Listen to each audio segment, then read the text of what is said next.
માતાજી, દંડવત પ્રણામ. દંડવત પ્રણામ. હરે હરે કૃષ્ણ. કૃષ્ણ. જય શ્રી કૃષ્ણ. પ્રણામ. જય શ્રી કૃષ્ણ. હરે કૃષ્ણ. દંડવત પ્રણામ. હરે હરે કૃષ્ણ માતાજી. કૃષ્ણ. હરે કૃષ્ણ. હરે કૃષ્ણ. ખૂબ ખૂબ સ્વાગત છે તમારું બધાનું શ્રી શ્રી રાધા ગોવિંદના ટેમ્પલ ઇસ્કોન હરે બેંગલુરુ કૃષ્ણ કોલાઈ તરફથી. માતાજી. હરે કૃષ્ણ. હરે કૃષ્ણ. ધર્મેશ પ્રભુ હરે કૃષ્ણ. તો આપણે છે આજે લેવલ 2 ની ચર્ચાઓમાં મળી રહ્યા છીએ અને અધ્યાય 13 ની જે આપણે ગઈકાલે થોડાક શ્લોકો વિશે ચર્ચા કરી હતી એની. તો આપણે આજે છે આજનું આપણું સેશન છે એ મંગલાચરણ થી સ્ટાર્ટ કરીએ.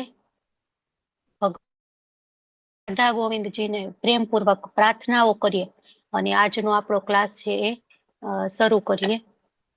સ્ક્રીન મારી વિઝિબલ છે બરાબર ને? દેખાય છે ને? હા માતાજી. માતાજી દેખાય છે. ઓકે, ચલો. રાધા ગોવિંદજી અને પ્રભુપાદને પ્રાર્થના કરીએ અને મંગલાચરણ થી મંગલતાને આવકારીએ. ઓમ અજ્ઞાન તિમિરાંધસ્ય જ્ઞાનાજન શલાકયા ચક્ષુરુન્મિલિતમ યેન તસ્મૈ શ્રી ગુરુવે નમઃ. શ્રી ચૈતન્ય મનોભીષ્ટમ સ્થાપિતમ યેન ભૂતલે સ્વયં રૂપઃ કદા મહ્યં દદાતિ સ્વપદાન્તિકમ.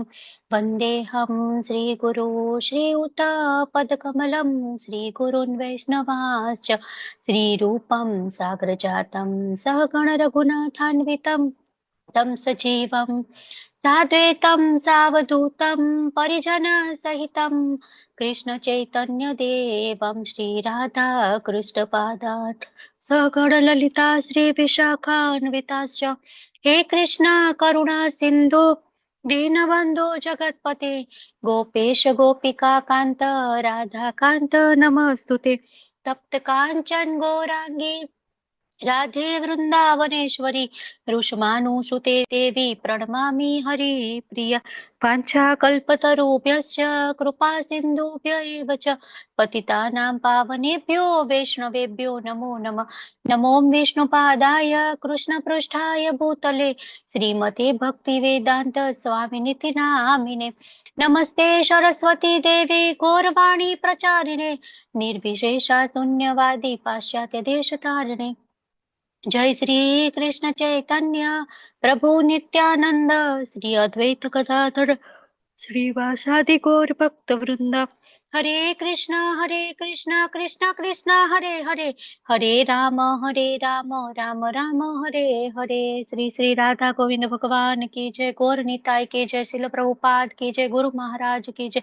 अनंत अनंत कोटि वैष्णव वृंद की जय. हरे कृष्ण सर्वे ने. હરે હરે કૃષ્ણ કૃષ્ણ માતાજી. દંડવત પ્રણામ. હરે કૃષ્ણ. હરે કૃષ્ણ હરે માતાજી. કૃષ્ણ. દંડવત હરે પ્રણામ. કૃષ્ણ હરે માતાજી. કૃષ્ણ. હરે કૃષ્ણ. સ્વાગત છે તમારું બધાનું ફરીથી ઇસ્કોન બેંગલુરુ કોલાઈ તરફથી ચાલતા જે લેવલ 2 ના ક્લાસ છે એમાં. આજે આપણે લેવલ 13મા અધ્યાયની ભગવદ્ ગીતાની ચર્ચા કરવાના છે.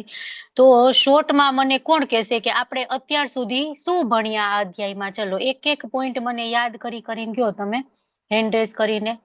સૌથી પહેલા તો અધ્યાયની શરૂઆત શું થઈ, ભગવાને શું કીધું, અર્જુનજીએ શું કીધું? સોનમ માતાજી બોલો. હરે કૃષ્ણ. કાલે તમે ક્ષેત્ર અને ક્ષેત્રજ્ઞ વિશે કહ્યું અને એમાં આપણે 24 તત્વો વિશે પણ જોયું હતું અને એમાં એક બ્રહ્મકૂચ વિશે જે પ્રભુપાદજીએ કીધેલું છે એના સ્ટેજીસ આપણે જોયા હતા. પછી આત્મા અને પરમાત્મા વચ્ચેનો ડિફરન્સ પણ જોયો હતો અને બસ સરસ. ચાલો સરસ સરસ એટલું જ રાખીએ. દેવ્યાની માતાજી તમે કઈક બોલો, એડ કરો એમાં. હરે કૃષ્ણ માતાજી. આ અધ્યાયની શરૂઆત જ થઈ હતી ને પ્રકૃતિ પુરુષ અને ચેતના, અને અર્જુનજીના પ્રશ્નથી થઈ હતી કે પ્રકૃતિ કુરુક્ષેત્ર અને ક્ષેત્રજ્ઞ શું છે એના વિશે તમે ડિટેલમાં કીધું હતું અને પ્રધાન અને મહત્તત્વ વિશે તમે સમજાવ્યું હતું અને તેની સાથે સાથે ઇન્દ્રિયો વિશે પણ તમે ડિટેલિંગમાં આપણે એમાં ચર્ચા કરી હતી. અને ગુરુના શરણે જઈએ. એટલું જ રાખીએ એટલું રાખીએ. પછી બીજા માટે કઈક બાકી રાખો. હિરલ માતાજી બોલો. ચલો શું હતું? હરે કૃષ્ણ માતાજી. આપણે એમાં 6 વસ્તુ વિશે સમજ્યા: પ્રકૃતિ, પુરુષ, ક્ષેત્ર, ક્ષેત્રજ્ઞ, જ્ઞાન અને જ્ઞેય. તો ક્ષેત્ર એટલે શરીર અને જાણનાર 2, ક્ષેત્રજ્ઞ એટલે કે આત્મા અને પરમાત્મા, પ્રકૃતિ એટલે ભૌતિક પ્રકૃતિ જે 3 તત્વોની બનેલી છે, પુરુષ એક જ માત્ર ભગવાન શ્રી કૃષ્ણ પૂર્ણ પુરુષોત્તમ પરમેશ્વર, જ્ઞાન એટલે જે ભગવાન દ્વારા આપવામાં આવ્યું છે તે જ્ઞાન, અને જ્ઞેય એટલે તે જ્ઞાનને લેવું એને આપણે સમજવું, એના વિશે આપણે સમજ્યા માતાજી. હરે કૃષ્ણ. હરે કૃષ્ણ. જો હિરલ માતાજી એ બોલ્યા ને એ આ ટેબલ છે આપણું, બરાબર ને, આમાં આપણે જોયું તું. હવે કોણ એડ કરવા માંગે છે? ચંદ્રિકા પરમાર માતાજી, બોલો ચલો. હરે કૃષ્ણ માતાજી. કાલે જ્ઞાનના આપણે 20 અંગ શીખાતા. હરી બોલ, ખૂબ સરસ. નારાયણી માતાજી, બોલો ચલો. શું હરે રહી ગયું કૃષ્ણ. બાકી? આપણે આત્મા અને શરીરનો ભેદ સમજ્યા હતા કે સાચું જ્ઞાન શું છે અને પરમાત્માનું જ્ઞાન શું છે. ભક્તિને મજબૂત બનાવવા આપણે શું કરવું જોઈએ, અને આ બધું કરવાથી મનુષ્ય મોહમાંથી બહાર કેવી રીતે આવી શકે. હરે કૃષ્ણ. હરે કૃષ્ણ. ખૂબ ધન્યવાદ, ખૂબ સરસ. તો તમે બધા જાગતા હતા, બરાબર ને, એટેન્ટિવલી ક્લાસ તમે લોકોએ એટેન્ડ કર્યો હતો, એટલા માટે જ આ બધી ખબર છે, બરાબર. તો અધ્યાયની શરૂઆત છે એ 6 પ્રશ્નોથી થાય છે. પ્રકૃતિ શું છે, પુરુષ શું છે, ક્ષેત્ર શું છે, ક્ષેત્રજ્ઞ શું છે, જ્ઞાન શું છે અને જ્ઞેય શું છે, બરાબર. તો આપણે એમાં જોયું હતું કે પ્રકૃતિ એટલે ભૌતિક પ્રકૃતિની વાત થાય છે. પુરુષ કોણ છે? આનંદ માણનાર. આપણને બધા એમ થાય કે હું જ પુરુષ છું, પણ આપણે જોઈ લીધું, બરાબર ને, કે ભોગતા પુરુષ કોણ છે? ભગવાન સ્વયં શ્રી કૃષ્ણ. ક્ષેત્રજ્ઞ શું છે? શરીર છે, બરાબર.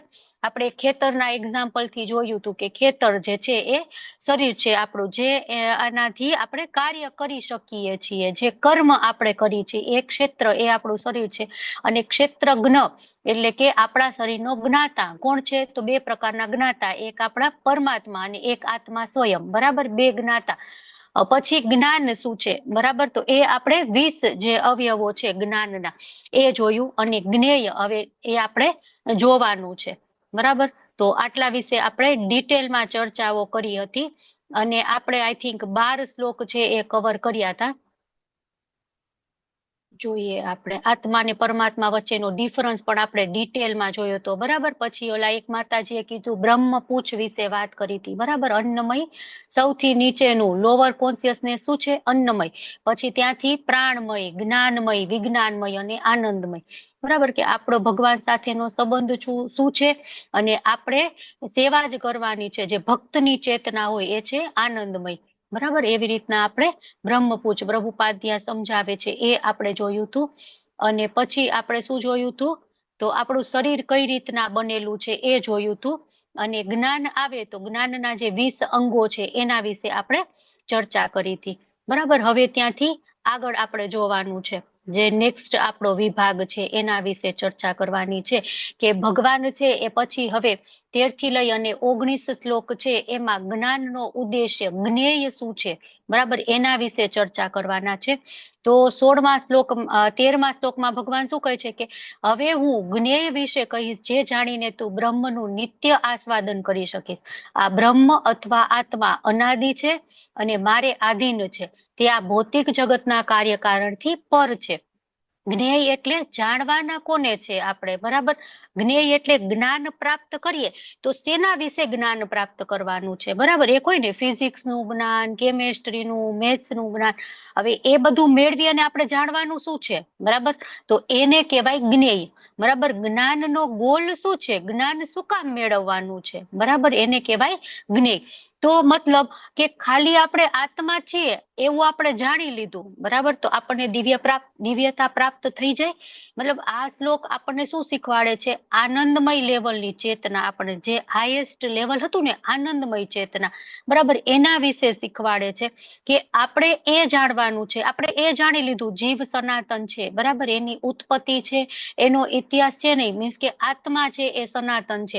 એ ક્યારે ઉત્પન્ન થઈ એ આપણને ખબર નથી. આપણે પેલો શ્લોક આવે છે ને, ન જાયતે મ્રિયતે વા કદાચિન. ચલો બોલો, શું આવે? ન હન્યતે હન્યમાને શરીરે. નહીં. ફરીથી, ન જાયતે મ્રિયતે વા કદાચિન.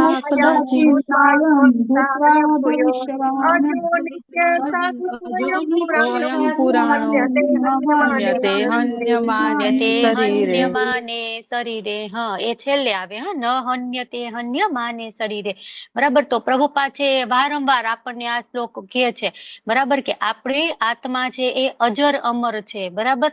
કે તું જાણી લે કે બ્રહ્મ છે એનું જો આપણે એના વિશે જાણી લઈએ તો આપણે બ્રહ્મ છે એનું નિત્ય આસ્વાદન કરી શકીએ. અને બ્રહ્મ અને આત્મા એ અનાદિ છે, બરાબર. પરમાત્મા અને આત્મા એ બંને અલગ અલગ છે. કેટલા એમ કે ને કે આત્મા પરમાત્મામાં વિલીન થઈ ગઈ, અથવા અમુક લોકો એવું પણ કહેતા હોય છે કે ભગવાન છે એ નિરાકાર છે, નિર્ગુણ છે, બ્રહ્મ છે, બરાબર. બ્રહ્મ એટલે નિર્વિશેષવાદીઓ મોસ્ટલી ભગવાન માટે બ્રહ્મ વાપરતા. આપણે પેલો 4થો અધ્યાયમાં શ્લોક આવે ને, બ્રહ્મ બ્રહ્મ બ્રહ્મ બ્રહ્મ વાળા આવે છે કેટલાય, બરાબર. તો અહીંયા દરેક જગ્યાએ બ્રહ્મનો મતલબ અલગ થાય છે.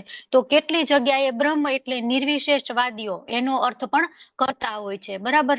અને જે હોય ને અમુક એમ કે વિજ્ઞાન બ્રહ્મ, આનંદ બ્રહ્મ, બરાબર. એવી રીતના આપણે કઈ નમો નારાયણ, તો એવી રીતના એ સાક્ષાત બ્રહ્મ, પરમ બ્રહ્મ એવા અર્થ એના કરતા હોય છે. પણ ભગવાન અહીંયા એમ કે છે કે આત્મા પણ અલગ છે અને પરમાત્મા પણ અલગ છે, બરાબર. અને જે આ જાણી લેશે ને એ માણસ છે એને સાચું જ્ઞાન મળી ગયું, બરાબર.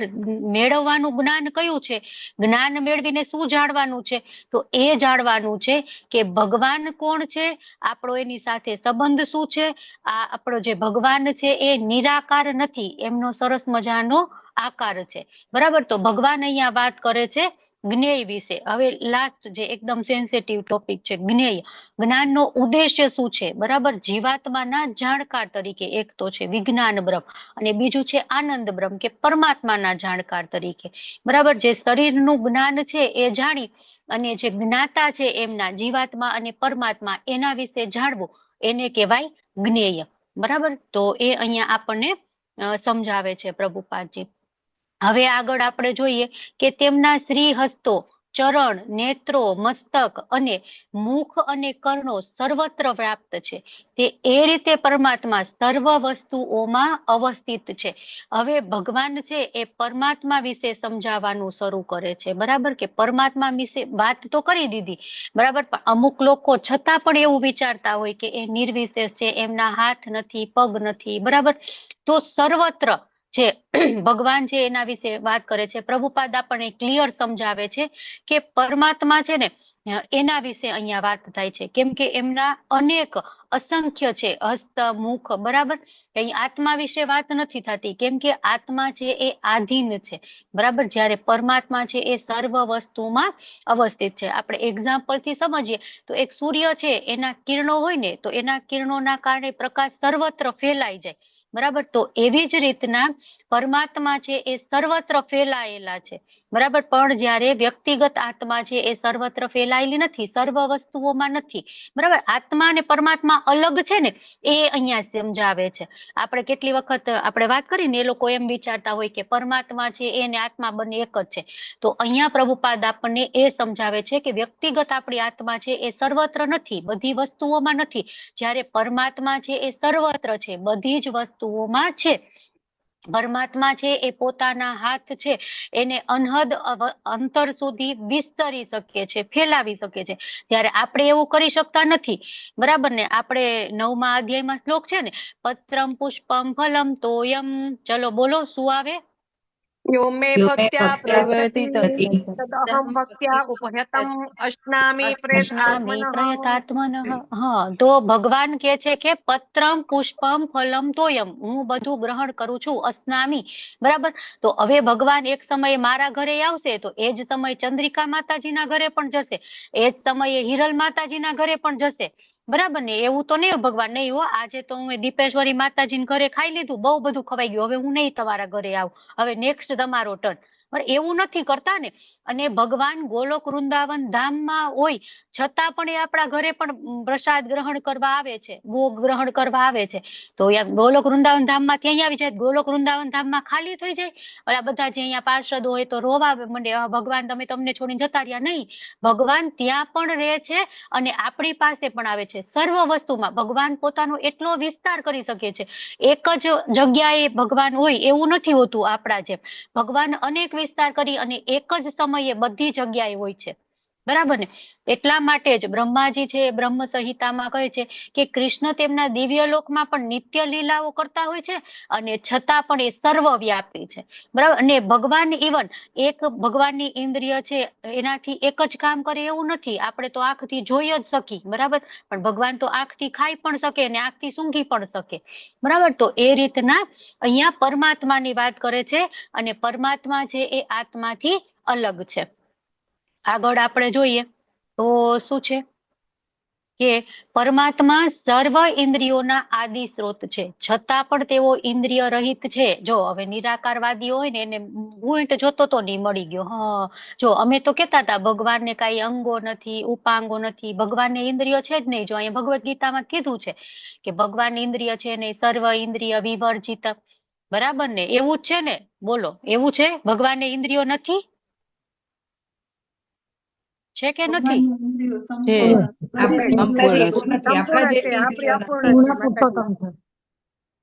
બોલ, ખૂબ સરસ. જો તમારો બધાનો કન્સેપ્ટ છે ને એ બધા ક્લિયર છે કે ભગવાનને ઇન્દ્રિયો તો છે, બરાબર, પણ ભગવાનની ઇન્દ્રિયો કેવી છે?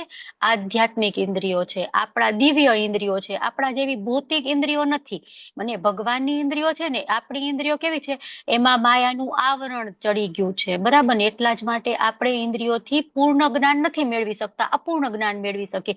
જ્યારે ભગવાનની ઇન્દ્રિય દિવ્ય છે અને ભગવાન છે એ એની ઇન્દ્રિયોથી પૂર્ણ દિવ્ય જ્ઞાન મેળવી શકે છે. અને એટલા માટે જ શ્વેતાસર ઉપનિષદ છે ને એમાં કીધેલું છે કે ભગવાન જે પૂર્ણ પુરુષોત્તમ પરમેશ્વર છે એનો ભૌતિક દેહ છે ને એમાં આપણા જેવા, એમાં એમ કે છે નેતિ નેતિ નેતિ, બરાબર. આ તો કે નહીં. ઈશોપનિષદમાં પણ ઇવન એવો શ્લોક આવે છે કે આ તો કે નહીં, આ તો કે નહીં. ભગવાન કેવા છે એમ? ભગવાનને હાથ છે તો કે ના નથી, પગ છે તો કે ના નથી, આંખો છે તો નથી, આ તો કે નથી, કાંઈ નથી.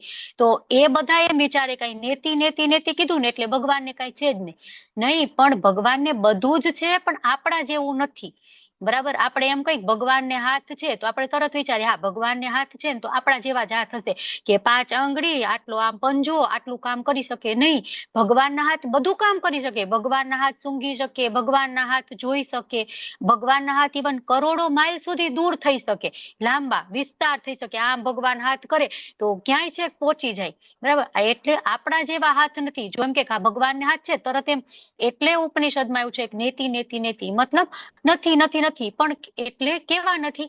આપણા જેવા નથી, બરાબર. ભગવાનના પગ છે, બરાબર, પણ ભગવાનના પગ કેવા છે? આપણા જેવા નથી. આપણા પગ કેવા હોય? થોડુંક ચાલી તો થાકી જાય, દુખવા માંડે, કઈક વાગે, બરાબર, પણ ભગવાનને એવા પગ નથી. એટલા માટે જ ભગવાન છે એ કેવા છે? દિવ્ય છે, આપણા જેવા નથી. ભગવાનની ઇન્દ્રિયો છે એ દિવ્ય છે. અને એટલા માટે જ વૈદિક શાસ્ત્રોમાં શું કીધું છે?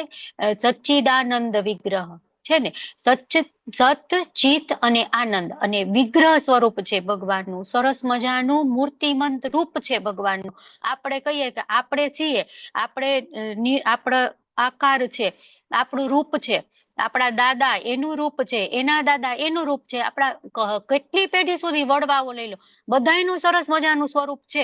અને આપણે જેમાંથી આવી છીએ એ ભગવાન તો કે એ નિરાકાર છે, બરાબર. હવે એક વસ્તુ એવી આપણે નથી શોધી શકતા કે જે વસ્તુ નિરાકારમાંથી આવેલી હોય. તો આપણે બધા જીવો જેમાંથી આવીએ છીએ, આટલો સુંદર મજાનો આકાર આપણને મળ્યો છે, એ ભગવાન નિરાકાર કઈ રીતના હોઈ શકે? ન હોઈ શકે ને.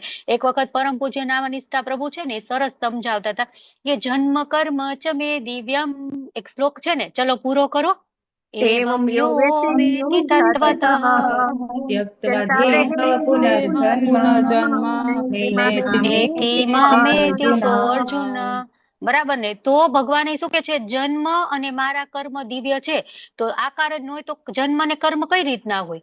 બરાબર, નિરાકાર હોય એનો જન્મ ન થાય, એના કર્મ ન હોય.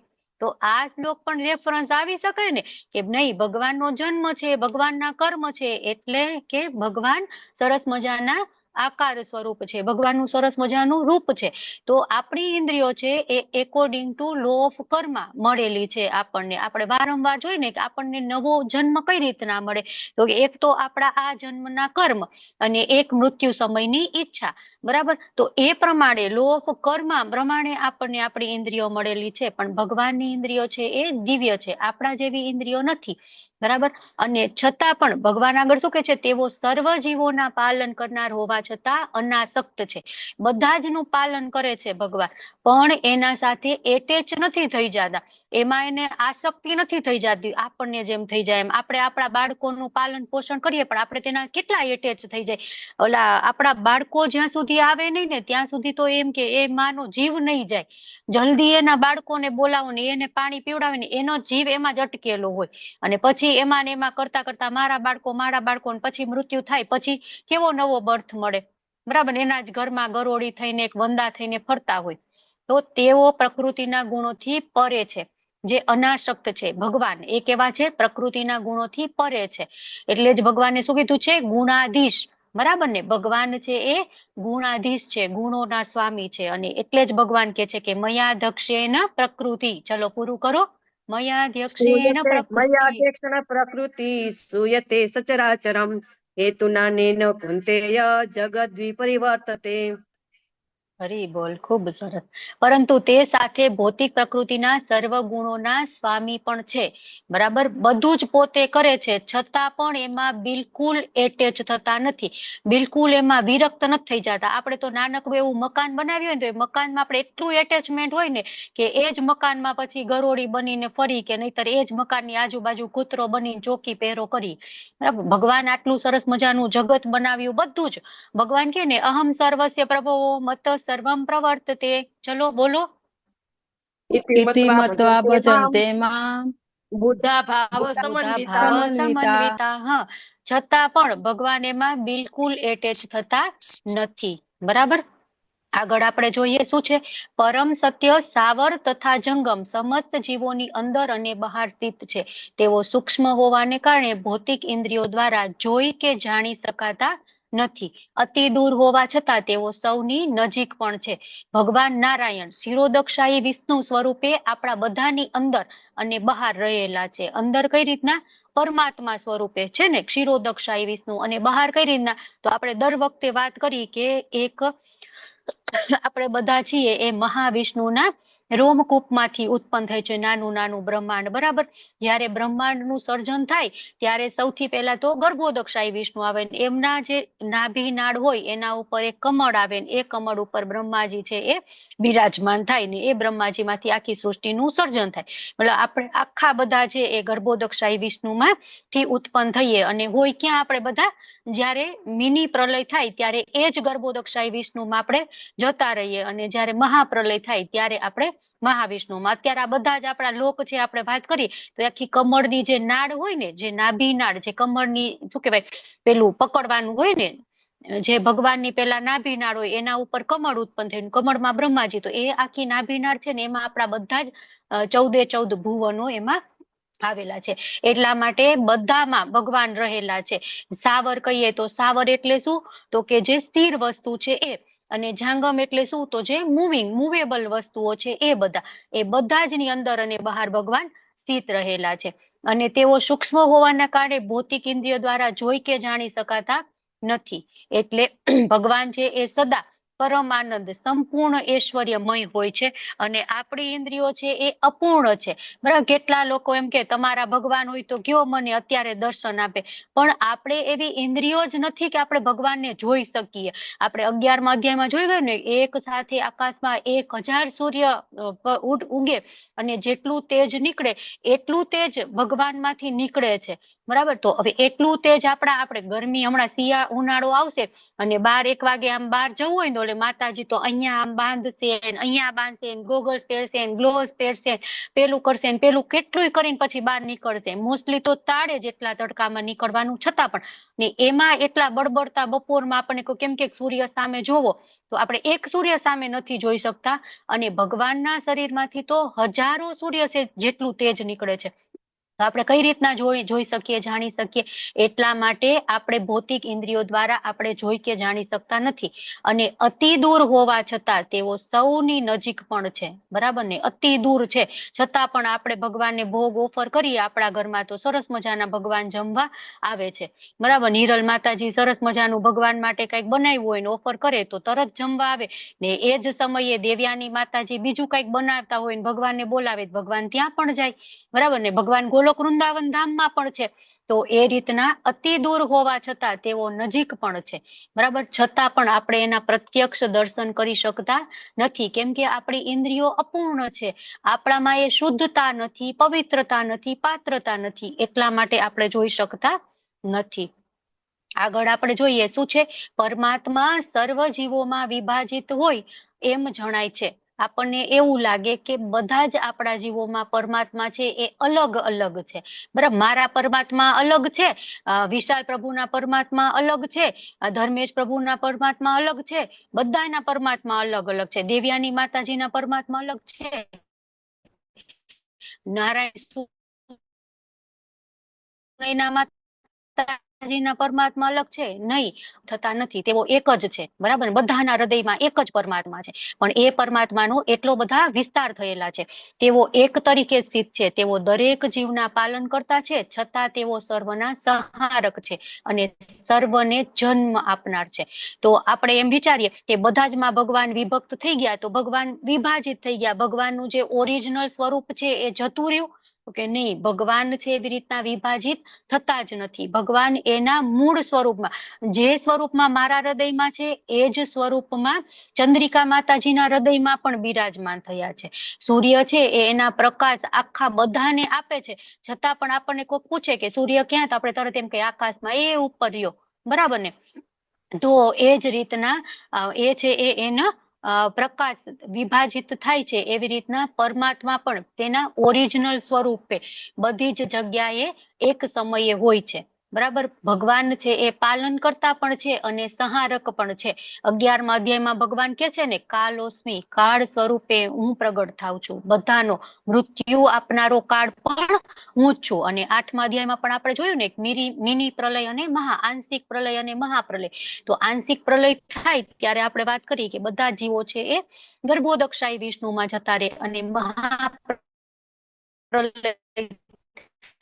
ત્યારે બધા જીવો છે એ પ્રલયનો સમય, જે બ્રહ્માની આયુષ્ય પૂરી થઈ હોય તો નવા બ્રહ્માજી આવે, અથવા તો બ્રહ્માની રાત થઈ ગઈ હોય તો જ્યારે દિવસ થાય ત્યારે ફરીથી એનું જ બધું સર્જન છે એ થતું હોય છે, બરાબર. તો એક છે, એક વખત પ્રભુપાદજી એક રૂમમાં એમના 3 શિષ્યો સાથે બેઠા હતા. હવે પ્રભુપાદજી એમના શિષ્યોને પ્રશ્ન પૂછે છે કે આપણે અહીંયા કેટલા બેઠા છીએ, બરાબર. તો એમના શિષ્યોએ શું જવાબ આપ્યો હશે? તમે હેન્ડ રેઝ કરો, ચલો. એક પ્રભુપાદજી છે અને એમના 3 શિષ્યો છે. એમને પ્રભુપાદજી પૂછે છે કે આપણે આ રૂમમાં કેટલા બેઠા છીએ, બરાબર. તો કેટલા હશે ત્યાં બેઠેલા? બોલો. આત્મા કે પરમાત્મા કે ગમે તે તમે ગણો, કેટલા હશે? વિશાલ પ્રભુ બોલો, ચલો. 8 માતાજી 5 નહીં, જણા, હેન્ડ રેઝ 3 કરો, શિષ્ય. હેન્ડ રેઝ કરો, બોલો. વિશાલ પ્રભુ બોલો. અને માતાજી હું જ બોલતો હતો. 3 શિષ્ય, એક પ્રભુપાદજી, એટલે પ્રભુપાદજી અને પરમાત્મા. તો કેટલા થયા? 5. ઓકે, હાલો. ચંદ્રિકા માતાજી બોલો, કેટલા હોય? એક પ્રભુપાદ ને 3 એના શિષ્ય, એટલે 4 ઈ ને 4 પરમાત્મા, એટલે 8. ઓકે, સરસ. ચલો. અલંબુશ માતાજી બોલો. 5 હોય. ઓકે. પરેશ શાહ પ્રભુ બોલો. હરે કૃષ્ણ માતાજી, એક જ હોય, કારણ કે પરમાત્મા તો એક જ છે ને. કેટલા હોય એ તમે આન્સર આપો, મને કાઉન્ટર એક ક્વેશ્ચન જ, નહીં પૂછો, આન્સર આપો. એક જ. ઓકે, ચલો. રેખા પંડ્યા માતાજી બોલો. હરે કૃષ્ણ. હરે કૃષ્ણ માતાજી. માતાજી 3 શિષ્ય છે અને ચોથા પ્રભુપાદ છે, તો બધાના આત્મામાં પરમાત્મા બિરાજે છે, એટલે 4 4 8. ઓકે, સરસ. ચલો, હવે કોઈને કઈ આન્સર આપવો છે? નહીં, નથી આપવો ને? કોઈને આપવો હોય તો હજી tick tick 1 tick tick 2, 5 second નો સમય છે. Tick tick 3, tick tick 4, tick tick 5, tick tick 6. તો કેટલા હોય? આપણે શું વાત કરી હતી કે પરમાત્મા છે એ બધાના હૃદયમાં બેસેલા એક જ છે, બરાબર ને? એ વિભાજિત નથી થતા, બરાબર. પ્રભુપાદના હૃદયમાં એક પરમાત્મા, એના એક શિષ્યના હૃદયમાં બીજા, એક શિષ્યના ત્રીજા, એક ચોથા, એવી રીતના ડિવાઈડ થતા નથી, બરાબર ને? તો એક પ્રભુપાદ, પછી 3 એમના શિષ્ય, અને એક છે એ એમના શું કહેવાય? પરમાત્મા. સોરી, આમાં મને છે ને પેલું વિડીયો વાળી એક આવી હતી ને, એક પ્રભુપાદ, બરાબર, પછી 3 એમના શિષ્યો, અને ત્રણેયના હૃદયમાં, ચારેયના હૃદયમાં બિરાજમાન પરમાત્મા એક, બરાબર. એટલે કુલ ટોટલ 5 થયા, બરાબર ને? હા, બરાબર. એટલે વિભાજિત હોવા છતાં પણ એક છે. ભગવાને આગળ કીધું ને, જો ભગવાન શું કે છે? પરમાત્મા સર્વ જીવોમાં વિભાજિત હોય એમ જણાય છે, પરંતુ તેઓ કદાપી વિભાજિત થતા નથી, બરાબર ને? તેઓ એક તરીકે સ્થિત છે. બધાના હૃદયમાં એક જ પરમાત્મા હોય. પછી મારા હૃદયમાં હોય કે અલંબુશ માતાજીના હૃદયમાં હોય કે દેવ્યાની માતાજીના હૃદયમાં હોય કે રેખા માતાજીના હૃદયમાં હોય, બધાના હૃદયમાં એક જ પરમાત્મા છે. એટલે એને આપણે એક જ કાઉન્ટ કરીએ, એટલે કુલ ટોટલ 5 થાય, બરાબર ને? ક્લિયર ને બધાયને કે હજી કન્ફ્યુઝન છે? ચંદ્રિકા માતાજી, ખબર પડી ગઈ ને? ક્લિયર ને? Clear clear. ઓકે. કોહોસ્ટ છે ને, મેં આમાં જે મારું ઇસ્કોન મેંગલુરુ વાળું રહ્યું ને, એમાં કેમેરો ઓન રાખ્યો છે. તમે એને મને સ્પોટલાઇટ આપી શકો છો, આપવું હોય તો. ઇસ્કોન મેંગલુરુ એને મેં કર્યું છે કેમેરો ચાલુ મારો. ઓકે. તો તેઓ સર્વ પ્રકાશમાન વસ્તુઓના પ્રકાશના સ્ત્રોત છે. તેઓ ભૌતિક અંધકારથી પર છે અને અગોચર છે. તેઓ જ્ઞાન છે, જ્ઞાનના વિષય છે અને જ્ઞાનના લક્ષ્ય છે. તેઓ સૌના હૃદયમાં સ્થિત છે. જો શું છે હવે? ભગવાન સૌથી પહેલા તો પ્રકાશના સ્ત્રોત છે, કારણ કે પોતે જ સૂર્ય, ચંદ્ર અને નક્ષત્ર એ બધા જ છે એ ભગવાનમાંથી લાઈટ મેળવે છે, બરાબર ને? ભગવાનના ધામ વિશે ભગવાન વાત કરે છે, કેવું? ન તદ્ભાષયતે સૂર્ય, ચલો, ન શશાંકો ન પાવક, પછી યદ્ગત્વા ન નિવર્તન્તે તદ્ધામમ પરમમ. હરી બોલ. તો ભગવાનનું ધામ છે, અહીંયા સૂર્ય અને ચંદ્રની જરૂર પડતી નથી, બરાબર. કેમ કે ભગવાનનું જ બોડીલી ઇફલ્જન્સ એટલું બધું છે કે ભગવાનને સૂર્ય ચંદ્રની બિલકુલ જરૂરિયાત નથી ભગવાનના ધામમાં, બરાબર. પણ આ ભૌતિક જગત છે એ અંધકારમય છે. અહીંયા સૂર્યનું પ્રકાશ ન હોય તો અંધકાર થઈ જાય આપણને એકદમ. આપણે એમ વિચારીએ કે એક દિવસ સૂર્ય ન ઉગે તો શું થાય? બોલો, સૂર્ય ઉગે જ નહીં, એક કઈ પૃથ્વીના ખૂણા ઉપર સૂર્ય જ ન હોય તો શું થાય? ચલો, કોણ કહેશે? હેન્ડ રેઝ કરો. ચલો, રીનશ્રી માતાજી બોલો. હરે કૃષ્ણ. હરે કૃષ્ણ માતાજી. બરફ જામી જાય બધે. હા, બરફ જામી જાય બધે, બરાબર ને? જે ઉર્જા મળે છે, અંધારું થાય તો ઠીક છે, પણ બરફ જામી જાય. એક 5-6 મિનિટમાં જ બધું પૂરું થઈ જાય, આખું ધરતીનું જ અસ્તિત્વ સમાપ્ત થઈ જાય, બરાબર. તો સૂર્ય છે એ અને ચંદ્ર એ આપણને આ ભૌતિક જગતમાં જરૂર પડે, બરાબર, પણ આધ્યાત્મિક જગત છે ત્યાં એની જરૂર પડતી નથી, બરાબર. તો પ્રભુપાદ અહીંયા આપણને કહે છે કે સૂર્યની જેમ નિત્ય ભગવાન છે એ તેજમય છે, પરંતુ એ છે એ આ ભૌતિક જગતનો અંધકાર દૂર કરવા માટે ક્યારેય પોતાનું બોડીલી ઇફલ્જન્સ છે એ આપતા નથી. એટલે આપણે હંમેશા શેની જરૂર પડે? સૂર્ય અને ચંદ્રની, બરાબર. પછી આગળ શું કહે છે કે જ્ઞાન અને જ્ઞાનના વિષય અને જ્ઞાનના લક્ષ્ય તેવો જ છે અને એના હૃદયમાં સ્થિત હોય છે. તો જ્ઞાનના વિષય અને જ્ઞાનનું લક્ષ્ય, તો ભગવાનનું જ્ઞાન છે ને એ દિવ્ય છે. જે મનુષ્ય મુક્તિ ઈચ્છતો હોય ને, તો એને પૂર્ણ પુરુષોત્તમ પરમેશ્વરનું શરણ લેવું જોઈએ, અને એને ભગવાન છે એને જાણી લઈએ ને તો આ જન્મ મૃત્યુમાંથી પર થઈ જાય. અલ્ટિમેટલી આપણે જ્ઞાન એ છે શું કરવા કે આ જન્મ મૃત્યુ જરા વ્યાધિના ચક્રમાંથી આપણે નીકળવું છે. તો આપણે ભગવાનને જાણી લેશું તો આપણે શું થશે, જન્મ મૃત્યુથી પર થઈ જશું. ભગવાનને જાણી લઈએ તો ભગવાનની ભક્તિ કરવા માંડી, ભગવાનની ભક્તિ કરીએ તો ભગવાનના ગોલોક ધામમાં જઈએ અને ત્યાંથી પછી ન શું છે, યદગત્વા ન નિવર્તન્તે, ત્યાંથી આપણે ફરીથી પાછા આવતા નથી. એટલે જ ભગવાન 15.15 માં કે છે વેદેશ્ચ સર્વેર અહમેવ વેદ્યો વેદાન કૃત વેદ વિધિવે ચાહમ. બરાબર, વેદોમાં જાણવા યોગ્ય શું છે, હું જ છું. તમે બધું વેદોનું જ્ઞાન મેળવી લીધું પણ તમે જો મને જ, ભગવાન કે છે મને જ ન જાણ્યું તો તમારું જ્ઞાન વેસ્ટ છે. બરાબર, એટલે વેદોને જાણીને પણ જાણવાના તો ભગવાનને છે. એટલે જ્ઞાન જે જ્ઞેય છે એ શું છે, ભગવાન છે. આપણે જાણીને ભગવાનને શું કરવાનું છે, તો સર્વોપરી નિયંતા ભગવાન છે એ આપણે જાણવાનું છે. હવે આગળ જોઈએ, આ પ્રમાણે કાર્યક્ષેત્ર, જ્ઞાન અને જ્ઞેયનું સંક્ષિપ્ત વર્ણન કર્યું છે. આને કેવલ મારા ભક્તો જ પૂર્ણપણે સમજી શકે છે અને એ રીતે મારો ભાવ પામી શકે છે. બરાબર, તો કાર્યક્ષેત્ર શું છે, શરીર. બરાબર ને, આપણે શેના દ્વારા કર્મ કરીએ છીએ, શરીર દ્વારા. શેના દ્વારા કર્મનું બંધન થાય છે, શરીર દ્વારા. જો આપણને શરીર જ ન મળ્યું હોય તો આ કઈ કર્મ બંધન થાય જ નહીં. બરાબર, તો આ કાર્યક્ષેત્ર છે એ શરીર છે.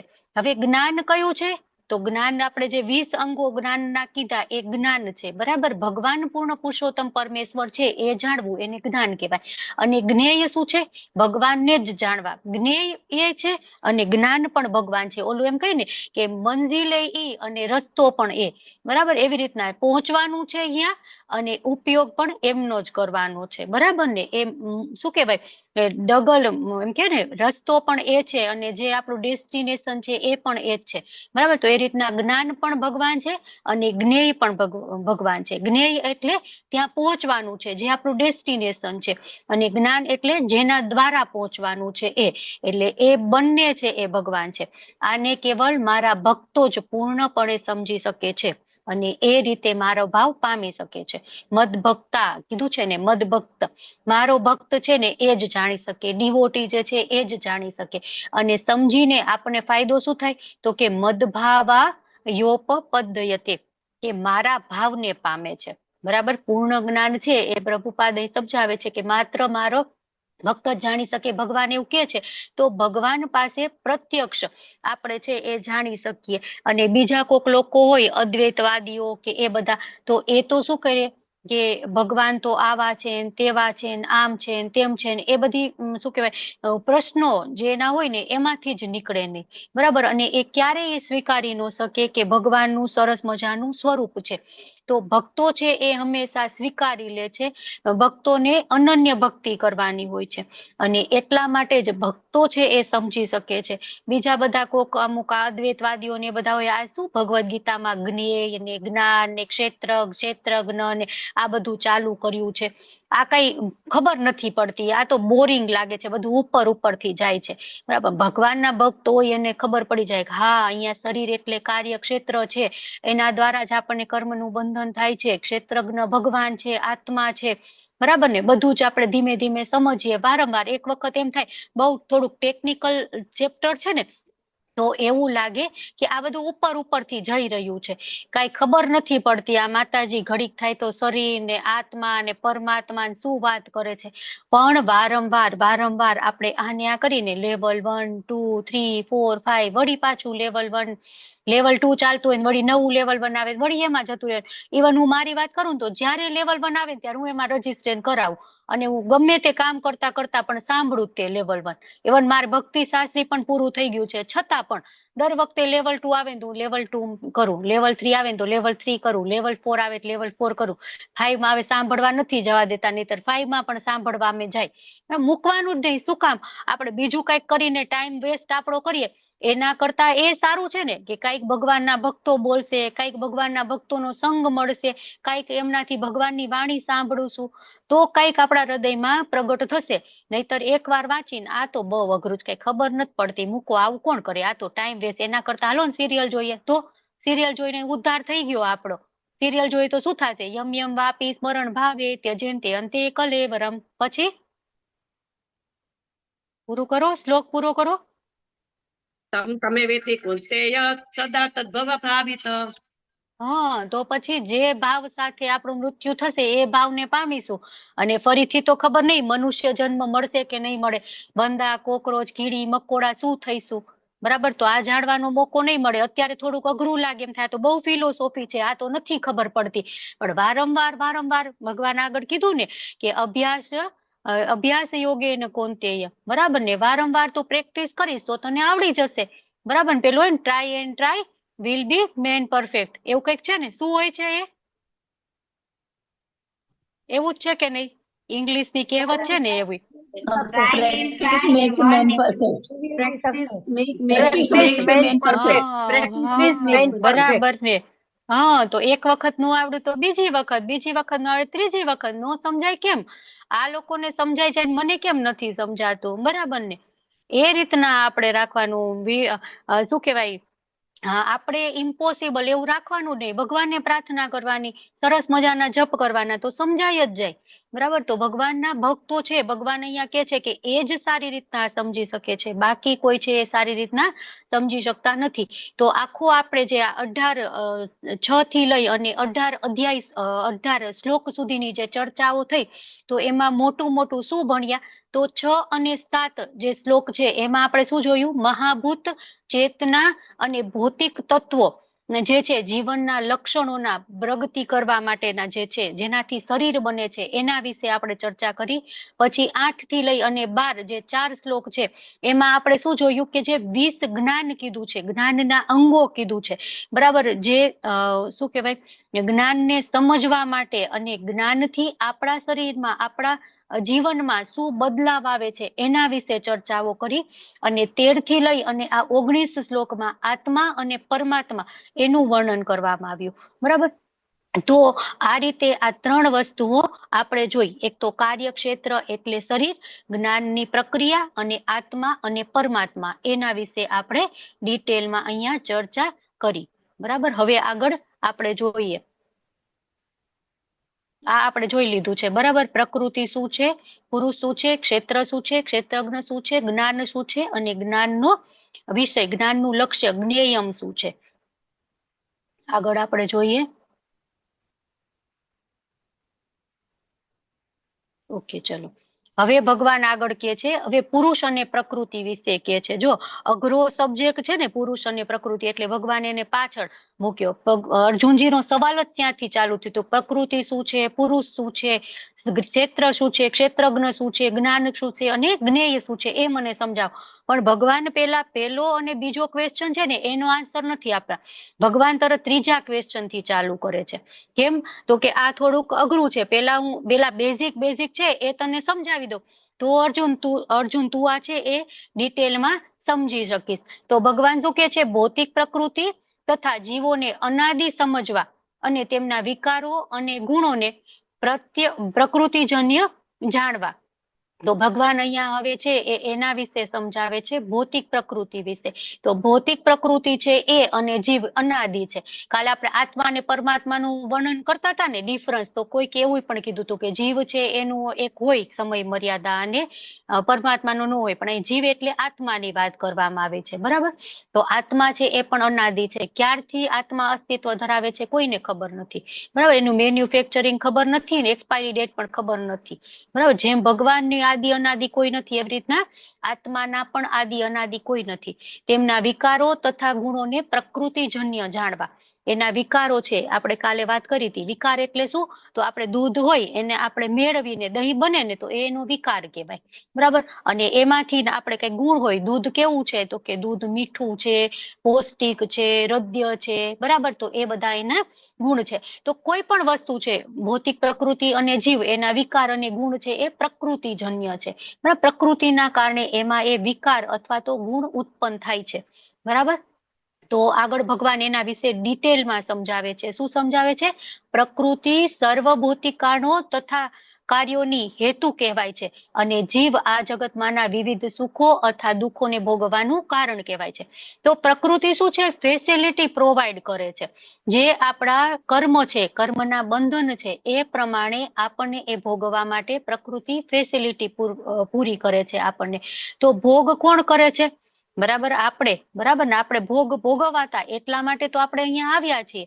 તો સુખ છે, દુઃખ છે, આપણને ગમો છે, અણગમો છે, એ બધું જીવ આપણે ભોગવીએ છીએ અને એ આપણને પ્રોવાઈડ કોણ કરે છે? પ્રકૃતિ પ્રોવાઈડ કરે છે. બધા જ કર્મો અને કારણની હેતુ પ્રકૃતિ છે. બરાબર ને? પ્રકૃતિમાં શું આવે? એક તો મહત્તત્વ, પંચમહાભૂત અને મન, બુદ્ધિ અને અહંકાર. બરાબર. તો જીવ છે એ એના માધ્યમથી બધું જ ભોગવે છે અને શરીર અને ઇન્દ્રિય છે એનું વિભિન્ન અલગ અલગ પ્રકારનું પ્રગટીકરણ, એનું શું કહેવાય, આપણે એક્સપ્રેસ થાય એનું કારણ કોણ છે? પ્રકૃતિ છે.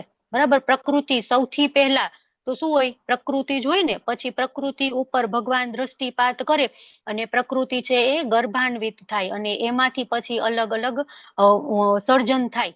બરાબર. જ્યારે સર્જનની પ્રક્રિયા હમણાં જ આપણે ચાલતી હતી શ્રીમદ ભાગવતમમાં, સવારે 7 વાગે આપણા ક્લાસ હોય ને એમાં આખી સર્જનની પ્રક્રિયા સરસ રીતના આપણે ભણી ગયા છીએ. બરાબર. અને તમારામાંના ઘણા લોકો એ ક્લાસમાં પણ જોડાય છે.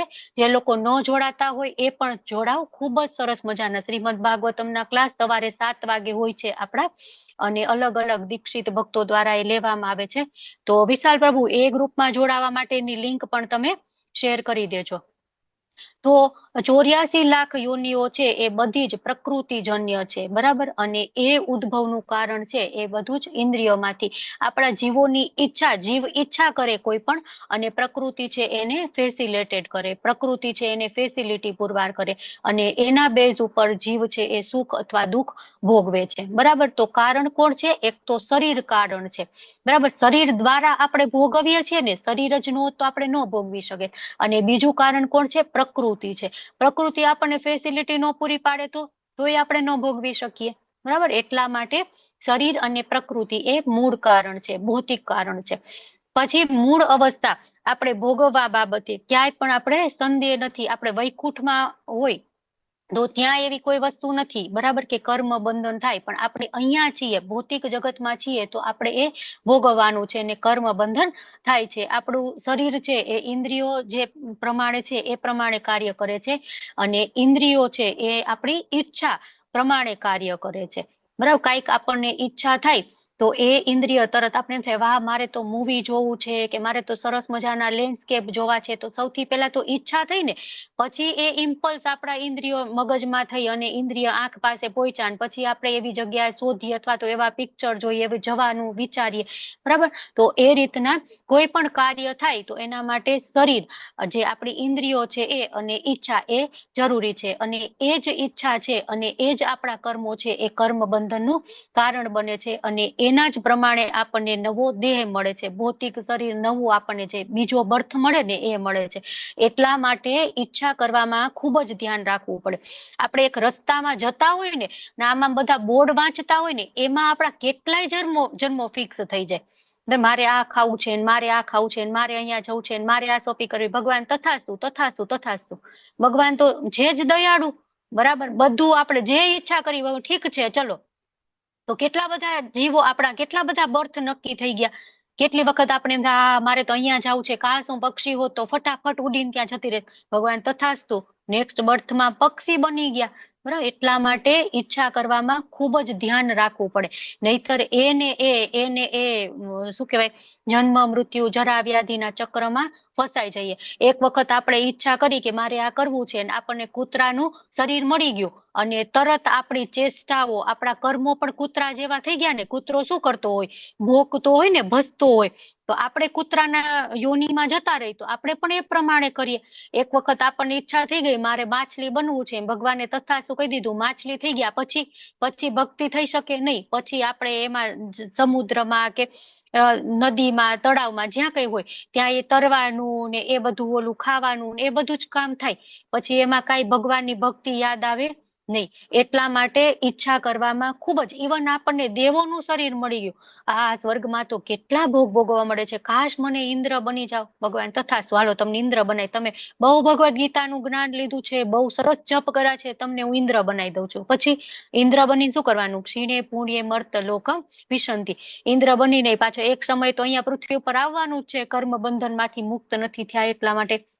તો એટલા માટે આપણને અહીંયા સરસ મજાનો મનુષ્ય જન્મ મળ્યો છે, તો આપણે એને વેસ્ટ કરવો જોઈએ નહીં, બરાબર. પર એટલા માટે જ મુંડક ઉપનિષદમાં લખેલું છે, પ્રભુપાદ અહીંયા રેફરન્સ આપે છે કે પરમેશ્વર જીવ પર કેટલા દયાળુ છે કે તેઓ સદા વ્યક્તિગત આત્માની સાથે રહે છે અને બધા જ સંજોગોમાં પરમાત્મા તરીકે તેમના અંદર વિદ્યમાન રહે છે, આપણને ગાઈડ કરે છે. આપણે કેટલી વખત ખોટું કંઈક કામ કરીને તરત મનથી એમ થાય નહીં આ ન કરવું જોઈએ, પણ કેટલી વખત આપણે સાંભળીને કેટલી વખત આપણે ન સાંભળી, બરાબર. તો હંમેશા ભગવાન છે એ એમાં રહેલા છે અને આપણને ગાઈડ કરે છે, પણ ક્યારેય આપણને છોડીને નથી જતા, હંમેશા આપણા હૃદયમાં રહે છે, બરાબર. ગમે એવું આપણે મળનો કીડો થઈ જાય તોય ભગવાન તો એના હૃદયમાં રહે જ છે. એમ કે નહીં આવી ગંધારી જગ્યાએ હું નહીં રહું, ભાઈ તું સારી જગ્યાએ રહે તો જ હું રહીશ, નહીં. ભગવાન એવું નથી કરતા. આપણા આંતરડામાં કેટલા બધા કીટાણુ હોય છે, જીવડા આપણે કહીએ દેશી ભાષામાં એ હોય છે, બરાબર. તો એના હૃદયમાં પણ એક પરમાત્મા સ્વરૂપે ભગવાન રહેલા જ છે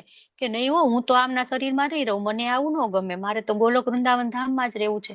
હા, ભગવાન ત્યાં પણ છે, પણ આપણો સાથ ક્યારેય છોડતા નથી. એટલા માટે જ કીધું ને સુહૃદમ સર્વભૂતાનાં, આપણા મિત્ર ગમે એવા સારામાં સારા મિત્ર હોય એવી પરિસ્થિતિ આવે સાથ છોડીને જતા રહે, પણ એ તો ક્યારેય ભગવાન આપણા હૃદયમાંથી જતા નથી, બરાબર. આગળ વધીએ તો આ પ્રમાણે જીવ પ્રકૃતિના 3 ગુણોને ભોગવતો પ્રકૃતિમય જીવન જીવે છે. આ તેના ભૌતિક પ્રકૃતિ સાથેના સંગને કારણે થાય છે. આ રીતે વિભિન્ન ઇન્દ્રિયોમાં ઇષ્ટ અને અનિષ્ટ પ્રાપ્ત કર્યા કરે છે. તો જીવ છે એ એક શરીરમાંથી બીજા શરીરમાં કઈ રીતે દેહાંતર કરે છે એના માટે આ ખૂબ જ ઇમ્પોર્ટન્ટ શ્લોક છે. શું કીધું છે આપણે બીજા ચેપ્ટરમાં જોયું ને, વાંસાસી જીર્ણાની યથા વિહાય. ચલો પૂરું કરો. નવાની ગૃણાતિ નરો પરાણી તથા શરીરાણી જીર્ણાની નન્યાની શય્યાતિ નવાની દેહી. હરી બોલ, ખૂબ સરસ. તો આપણે છે એ આપણા એક વસ્ત્ર છે એ જીર્ણ થઈ જાય, જૂના થઈ જાય, ફાટી જાય, તો આપણે નવા વસ્ત્ર લઈ લઈને, તો એવી જ રીતના શરીર શું કરે, એક આત્મા શું કરે, એક આપણું શરીર છે એ જીર્ણ થઈ ગયું, જૂનું થઈ ગયું, તો શરીર તરત બીજા શરીરમાં, આત્મા તરત બીજા શરીરમાં પ્રવેશ કરી જાય. તો જે ગુણમાં કાર્ય કરશે, જે ગુણમાં આપણે કાર્ય કરી એ મુજબની આપણા આત્માની ગતિ થાય. સત્વ ગુણમાં કાર્ય કરી તો આપણે ઉધ્વ લોકમાં જઈશું, રજો ગુણમાં કાર્ય કરી તો અહીં ને અહીંયા, અને તમો ગુણમાં કાર્ય કરી તો નીચે છે ને ભૂર ભૂવ સ્વ આપણે બોલીને, તો ભૂર ભૂવ અને સ્વ, બરાબર. એ 3 લોક છે, ઉપરના આ આપણું રહ્યું એ અને નીચેના, બરાબર. તો સત્વ ગુણમાં કાર્ય કરી તો ઉપર ગતિ થશે, રજો ગુણમાં અહીંયા ને અહીંયા, અને તમો ગુણમાં નીચે ગતિ થશે. તો ભૌતિક ઈચ્છાઓના પ્રભાવ હેઠળ ક્યારેક આપણે છે એ પશુઓ, પક્ષીઓ, કીડાઓ, માકડ બધા, બરાબર, એ બધા જ ભૌતિક ઈચ્છાના આધારે આપણને એવા નવા નવા જન્મો મળશે. અને તેથી જ ભગવાન આપણને કહે છે કે 3 ગુણથી ઉપર ઉઠી અને આપણે શુદ્ધ સત્વમાં કૃષ્ણ ભાવનામૃત થઈ અને કાર્ય કરવાનું છે. બાકી તો આ બધા જ સતત પરિવર્તનો થયા જ રાખશે. 84 લાખ યોનિઓ છે, એમાં એક યોનિમાંથી બીજી યોનિમાં, બીજી યોનિમાં ત્રીજી, આપણો જન્મ થયા જ રાખશે. અને ઇવન એવું કીધું છે કે મનુષ્ય જન્મ મળવો ને એ કેટલો દુષ્કર છે ખબર છે. એક મોટો બધો વિશાળ સમુદ્ર છે, અને એ સમુદ્રમાં એક બાજુ એક લાકડું, હોલ કરેલું લાકડું છે, અને એક બાજુ એક હંસ, બતક તરી રહી છે. હવે એ બતક તરતું તરતું એ લાકડા પાસે આવે અને એમાં એનું મુખ, એનું ડોક છે એ ફસાઈ જાય એ લાકડાના કાણામાં. એની શક્યતા કેટલી છે, સાવ રેર ને રેરેસ્ટ કહેવાય, બરાબર. તો એટલી શક્યતા છે કે બીજો જન્મ આપણને ફરીથી મનુષ્યનો મળે, બરાબર. છતાં પણ આપણે ભોગોમાં લિપ્ત છીએ, એમાંથી બહાર આવતા જ નથી. એટલા માટે જ કીધું છે કે 3 ગુણોથી ઉપર ઉઠી અને આપણે કર્મ કરવા જોઈએ. બાકી આ સતત પરિવર્તન થયા રહે છે, એમાં આપણે ફસાયા રાખશું. અને જે પણ આ જ્ઞાન છે એ ક્યાંથી આવશે, શ્રવણ કરવાથી, બરાબર. શ્રવણ કરવાથી આવશે. ઉદાહરણ આપણે જોઈએ કે અર્જુનજી છે એ કૃષ્ણ ભગવાન પાસેથી શ્રવણ કરે છે ને, પેલા એમને શું હતું, નહીં હું તો મારા યુદ્ધ નહીં કરું, હું તો મારા ગુરુ સામે છે, મારા દાદા સામે છે, હું એમની સામે કઈ રીતના યુદ્ધ કરી શકું. પણ ભગવાન જયારે એમને સાચું જ્ઞાન આપે છે ત્યારે અર્જુનજી કહે છે કે નહીં ભગવાન, હવે તમે સાચું, હવે હું યુદ્ધ કરીશ, બરાબર. તો ગુરુ પાસેથી સાચું ગાઈડન્સ મળે તો જ આપણે ભગવાનની જે આજ્ઞા છે એનું પાલન કરી શકીએ. અને એટલા માટે જ શ્રીમદ ભાગવતમ નો શ્લોક છે ને, શૃણવતા સ્વકથા કૃષ્ણ, બોલો પુણ્ય શ્રવણ પુણ્ય સ્વર્ણ કીર્તન કીર્તન ભદ્રાણી વિધુનોતિ સુરે સતામ. પછી નષ્ટ પ્રાયેષુ ભદ્રેષુ નિત્યમ ભાગવત સેવયા ભગવતી ઉત્તમ ઉત્તમ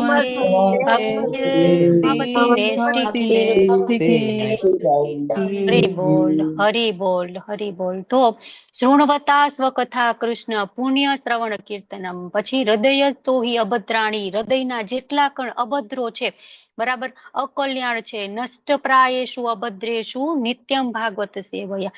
ભક્ત ભાગવત અને ગ્રંથ ભાગવત, જે ભગવાનના ભક્તો છે, જે એનો સંગ કરવાથી આપણા બધા જ અભદ્રો અકલ્યાણ છે એ દૂર થઈ જાય છે. અને ભગવાન કૃષ્ણની કથા છે એ પાવન કરનારી છે, બરાબર. એટલા માટે જ શ્રવણ કરવું જોઈએ.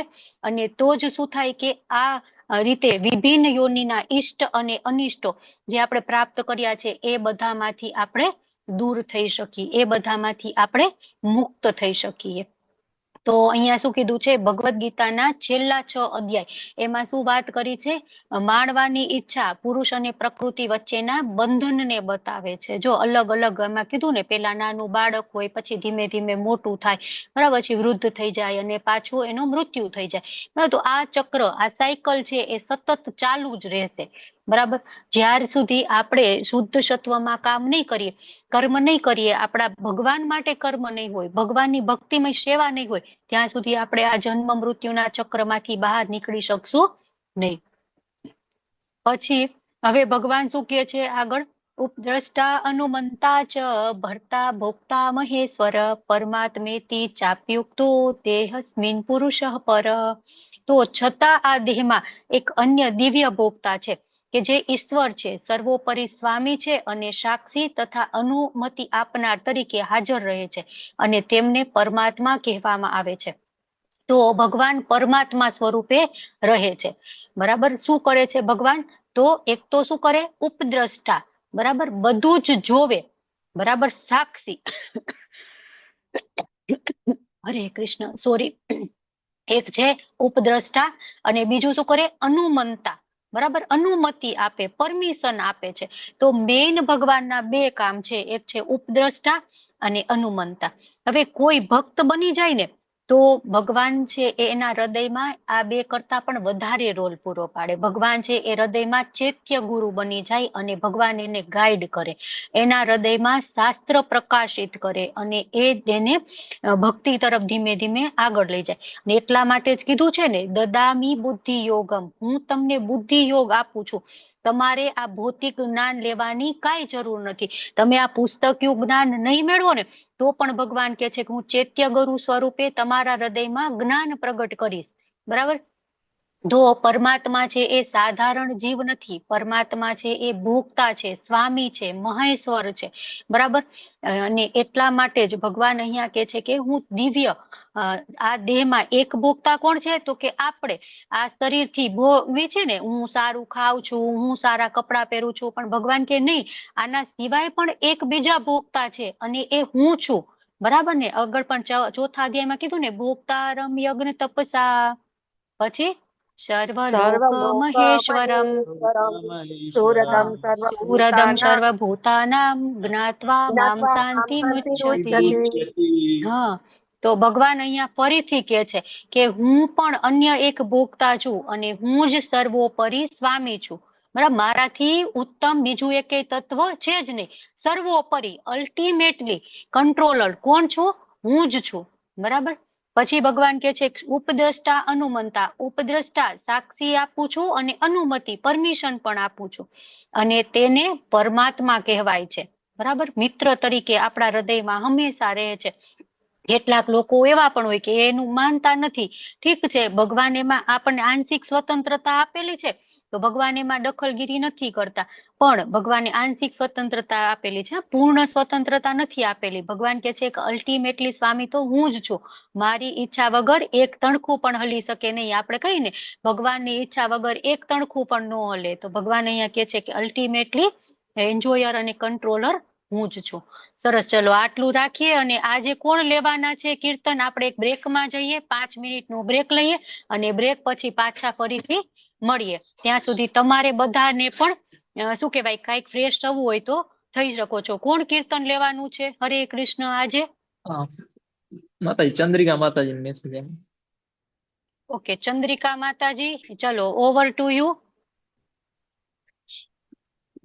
અધરમ મધુરમ વદનમ મધુરમ નયનમ મધુરમ હસિતમ મધુરમ હૃદયમ મધુરમ ગમનમ મધુરમ મધુરાધિપતેરખિલમ મધુરમ વચનમ મધુરમ ચરિતમ મધુરમ વસનમ મધુરમ વલિતમ મધુરમ ચલિતમ મધુરમ પ્રમિતમ મધુરમ મધુરાધિપતેરખિલમ મધુરમ વેણુ મધુરો રેણો મધુરો પાણી મધુરો પાદૌ મધુરો નૃત્યમ મધુરમ સખ્યમ મધુરમ મધુરાધિપતેરખિલમ મધુરમ ગીતમ મધુરમ પીતમ મધુરમ પૂક્તમ મધુરમ સુક્તમ મધુરમ રૂપમ મધુરમ તિલકમ મધુરમ મધુરાધિપતેરખિલમ મધુરમ કરણમ મધુરમ તરણમ મધુરમ હરણમ મધુરમ સ્મરણમ મધુરમ વમિતમ મધુરમ શમિતમ મધુરમ મધુરાધિપતેરખિલમ મધુરમ ગુંજા મધુરા માલા મધુરા યમુના મધુરા વીચી મધુરા સલિલમ મધુરમ કમલમ મધુરમ મધુરાધિપતેરખિલમ મધુરમ ગોપી મધુરા લીલા મધુરા યુક્તમ મધુરમ ભુક્તમ મધુરમ દ્રષ્ટમ મધુરમ શ્રેષ્ઠમ મધુરમ મધુરાધિપતેરખિલમ મધુરમ ગોપા મધુરા ગાવો મધુરા યષ્ટિ મધુરા ષષ્ટિ મધુરા દલિતમ મધુરમ ફલિતમ મધુરમ મધુરાધિપતેરખિલમ મધુરમ હરે કૃષ્ણ કૃષ્ણ કૃષ્ણ હરે હરે હરે રામ રામ રામ હરે હરે કૃષ્ણ માતાજી. હરે કૃષ્ણ માતાજી, ખૂબ ખૂબ ધન્યવાદ. ખૂબ સુંદર મજાનું કીર્તન લેવા બદલ. પણ જો પોસિબલ હોય ત્યાં સુધી આપણે ગોળીય આપણા જે ભજન હોય એ જ લઈએ તો સારું. પણ આ પણ ખૂબ સરસ ભજન હતું, વાંધો નહીં. ચલો તો હવે આપણે આગળ વધીએ. આઈ હોપ કે તમે બધા આવી ગયા છો, બરાબર ને? આવી ગયા છો ને કે હજી ત્યાં જ છો? ચંદ્રિકા માતાજીના કીર્તનમાં બધા ખોવાઈ નથી ગયા ને? આવી ગયા છો ને બધા પાછા? હા હા માતાજી આવી ગયા. હા ઓકે ઓકે, ચલો હરી બોલ. તો આગળ વધીએ. તો ચલો, તો જે મનુષ્ય પ્રકૃતિ, જીવ અને પ્રકૃતિના ગુણોની આંતરક્રિયા સંબંધિત આ તત્વજ્ઞાનને સમજી લે છે તે નિશ્ચિત મુકામ પામે છે. તેની વર્તમાન સ્થિતિ ભલે ગમે તેવી હોય તોય અહીંયા પુનર્જન્મ થશે નહીં. બરાબર? તો અહીંયા જ્ઞાનનું ઇમ્પોર્ટન્ટ શું છે? બરાબર, જ્ઞાન છે એ જાણવાથી ફાયદો શું થાય છે એના વિશે ભગવાન અહીંયા કહે છે. શું કહે છે? કોણ મુક્તિ પામી શકે છે એના વિશે વાત કરે છે. તો જે મનુષ્ય પ્રકૃતિ શેની બનેલી છે? પ્રકૃતિ શેની બનેલી છે? પૃથ્વી, અગ્નિ, જળ, વાયુ, મહાભૂત અને મન, બુદ્ધિ, અહંકાર. મન બુદ્ધિ અને અહંકાર. પછી જીવ, પંચમહાભૂત. પંચમહાભૂત. પછી જીવ એટલે શું? અહીંયા જીવ એટલે કોની વાત થાય છે? આત્મા. આત્મા. હરી બોલ. આત્મા એટલે પ્રકૃતિ, જીવ અને પ્રકૃતિના ગુણો. કયા પ્રકૃતિના ગુણ છે? સત્વ રજસ તમસ. સત્વ રજસ ને તમસ. સત્વ રજસ અને તમસ, બરાબર. અને આ બધા છે એના કારણે શું થાય, 84 લાખ યોનિઓ છે એ બનતી હોય છે, બરાબર. તો આ બધાની આંતરક્રિયા શું છે, બરાબર, એકબીજા સાથે એ કઈ રીતે બિહેવ કરે છે, એ કઈ રીતે એકબીજાને શું કહેવાય હેલ્પફુલ બને છે, કઈ રીતે એકબીજાને ફેસિલિટેટ કરે છે, એ સંબંધિત જે તત્વજ્ઞાન છે એને જે માણસ સમજી લે છે એ શું થાય, નિશ્ચિત મુકામ પામે છે. નિશ્ચિત મુકામ કયો છે આપણો? ગોલોક વૃંદાવન ધામ. ગોલોક વૃંદાવન ધામ, હરી બોલ. તો એ નિશ્ચિત મુકામ પામે છે, બરાબર. એટલે નિશ્ચિત મુકામ ગોલોક વૃંદાવન ધામ જવું હોય તો એનો રસ્તો અહીં આપણને ભગવાન બતાડે છે કે તમારે ગોલોક વૃંદાવન ધામ થવું હોય તો આ તમારે કરવું પડશે. પ્રકૃતિ, જીવ અને પ્રકૃતિના ગુણોની આંતરક્રિયા સંબંધિત જે કઈ તત્વજ્ઞાન છે એને તમારે સમજી લેવું જોઈએ, તો તમે તમારું નિશ્ચિત મુકામ છે ત્યાં પહોંચી શકો. તેની વર્તમાન સ્થિતિ ભલે ગમે તેવી હોય, બરાબર, અત્યારે ભલે ગમે તેવો ચાંડાળ કુળમાં જન્મ ભલે કેમ એનો નથી થયો, પણ જો એ માણસ આ સમજી લેશે તો એ ભગવાનના ધામમાં જઈ શકશે.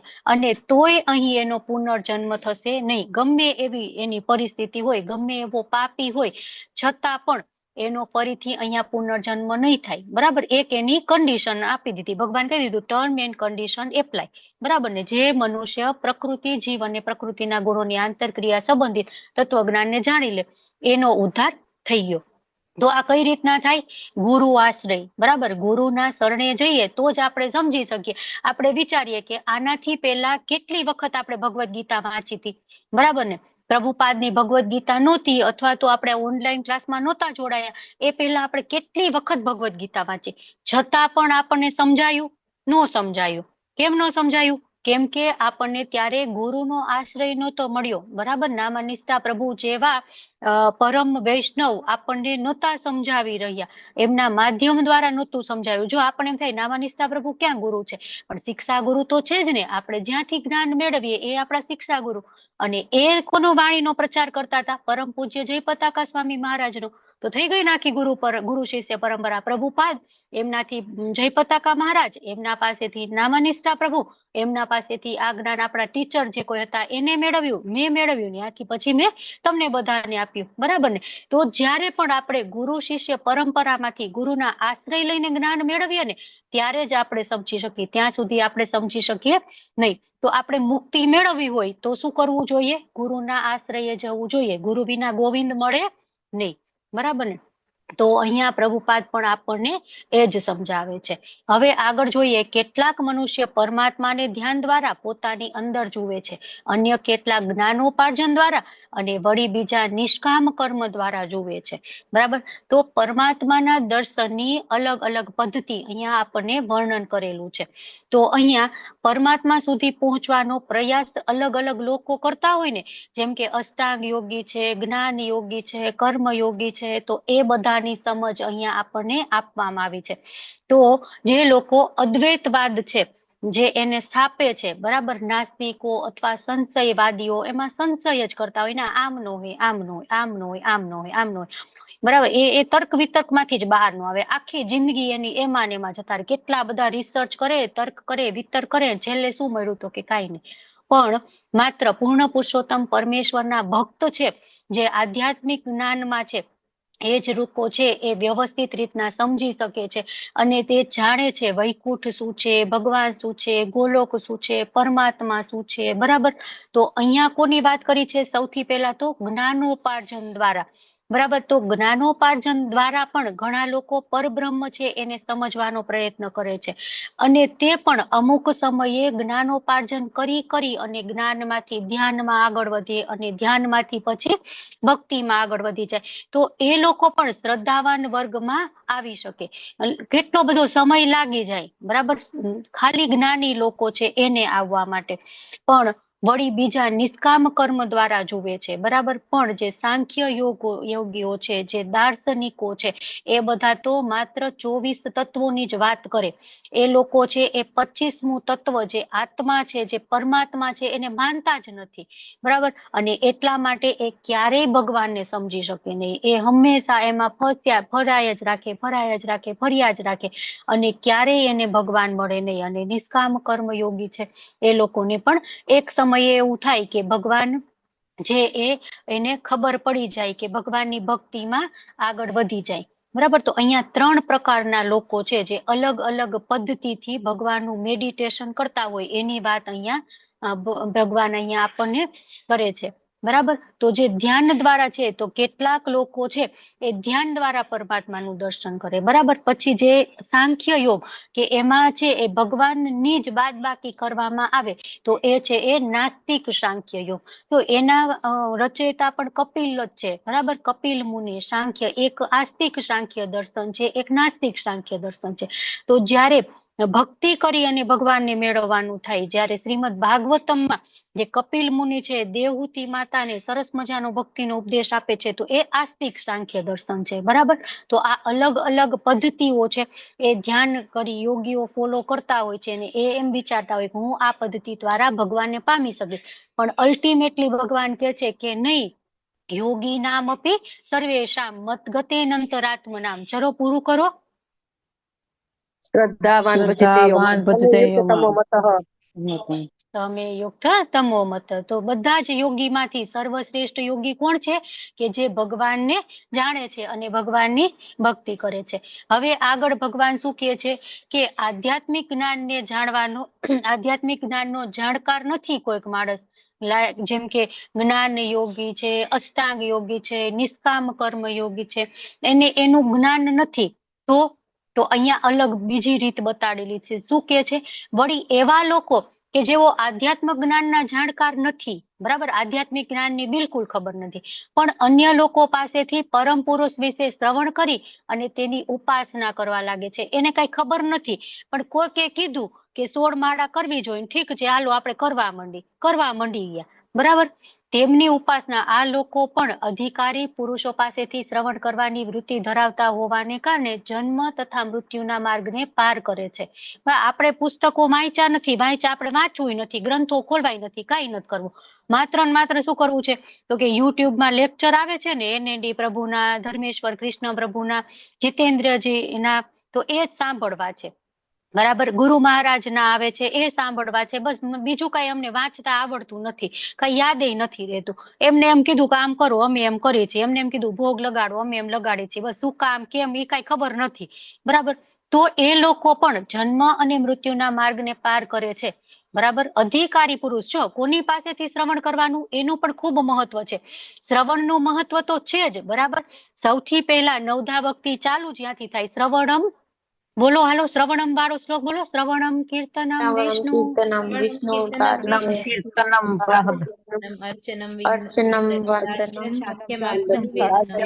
આત્મનિવેદનમ.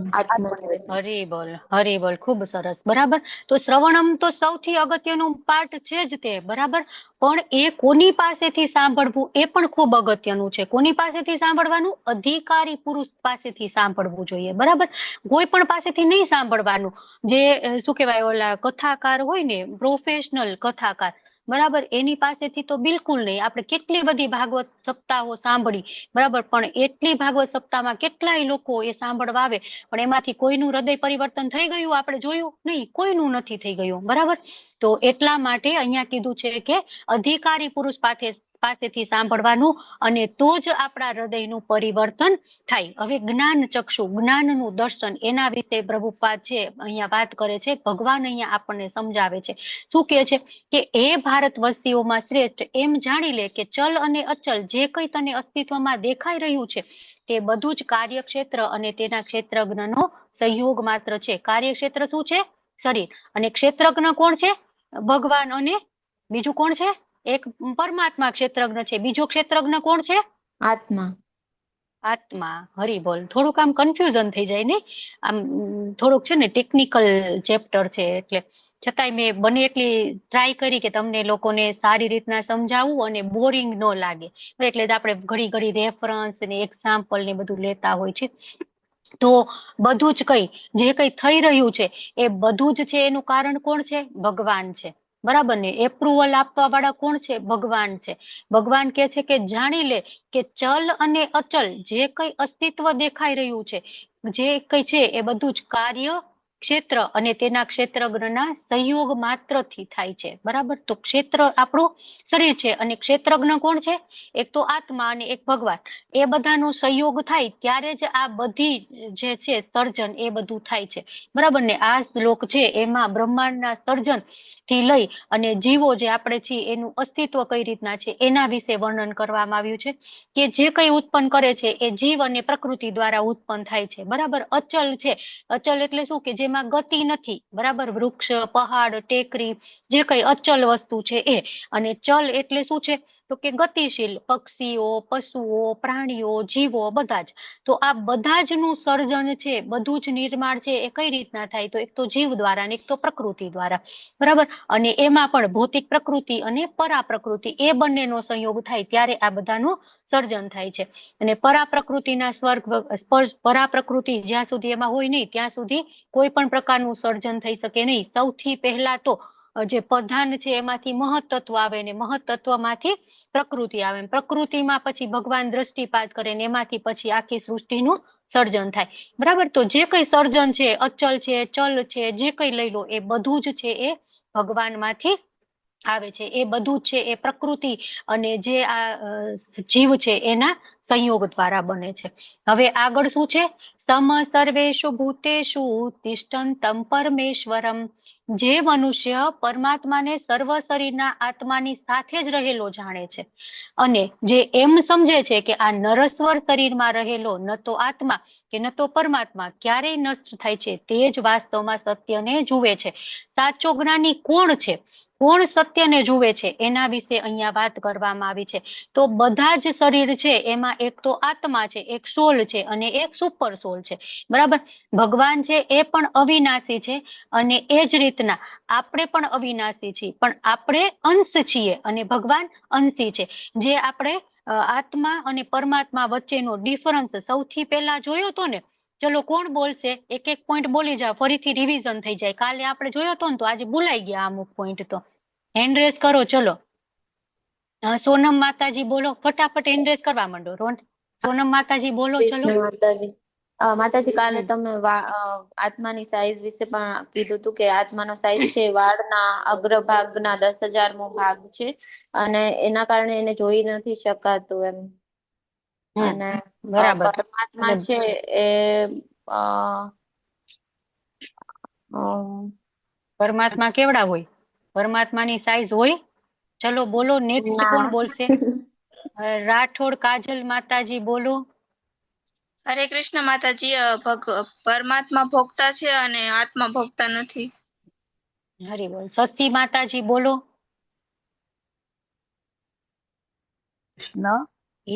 હા બોલો બોલો બોલો. હરે કૃષ્ણ. આત્મા છે, આત્મા નાશવંત છે, પરમાત્મા છે શાશ્વત અવિનાશી છે. પછી આત્મા નાશવંત નો હોય. એક જ પોઈન્ટ બોલવાનો છે, એક જ પોઈન્ટ બોલવાનો છે માતાજી. હિરલ માતાજી બોલો. હરે કૃષ્ણ. હરે કૃષ્ણ માતાજી. આત્મા એ લોકલ નું વર્ડ છે અને ખાલી પોતાના શરીરનું જ જ્ઞાન છે અને પરમાત્મા યુનિવર્સલ નું વર્ડ છે. તે બધા જ આત્મા, બધા જ મનુષ્યને જે સજીવ જીવો છે એમનું એમને જ્ઞાન છે. હરે કૃષ્ણ. હરે કૃષ્ણ. રમણા મંજરી માતાજી બોલો. હરે કૃષ્ણ માતાજી. આત્મા અણુ છે ને પરમાત્મા વિભુ છે. હરી બોલ. ખૂબ સરસ. દેવ્યાની માતાજી બોલો. દેવ્યાની માતાજી. હા માતાજી, હું એજ કહેતી હતી કે આત્મા છે ને એ અણુ છે અને પરમાત્મા છે એ વિભુ છે. એટલે અંશ કહેવાય, આપણે પરમાત્માના અંશ છીએ. હરી બોલ. હિરલ માતાજી કઈ રહી ગયું છે એડ કરવાનું તો કહી દો. ચલો. હા માતાજી, આત્મા છે એ અંશ છે અને પરમાત્મા અંશી છે. બરાબર. પરેશ શાહ પ્રભુ બોલો. ચલો. હરે કૃષ્ણ. હરે કૃષ્ણ.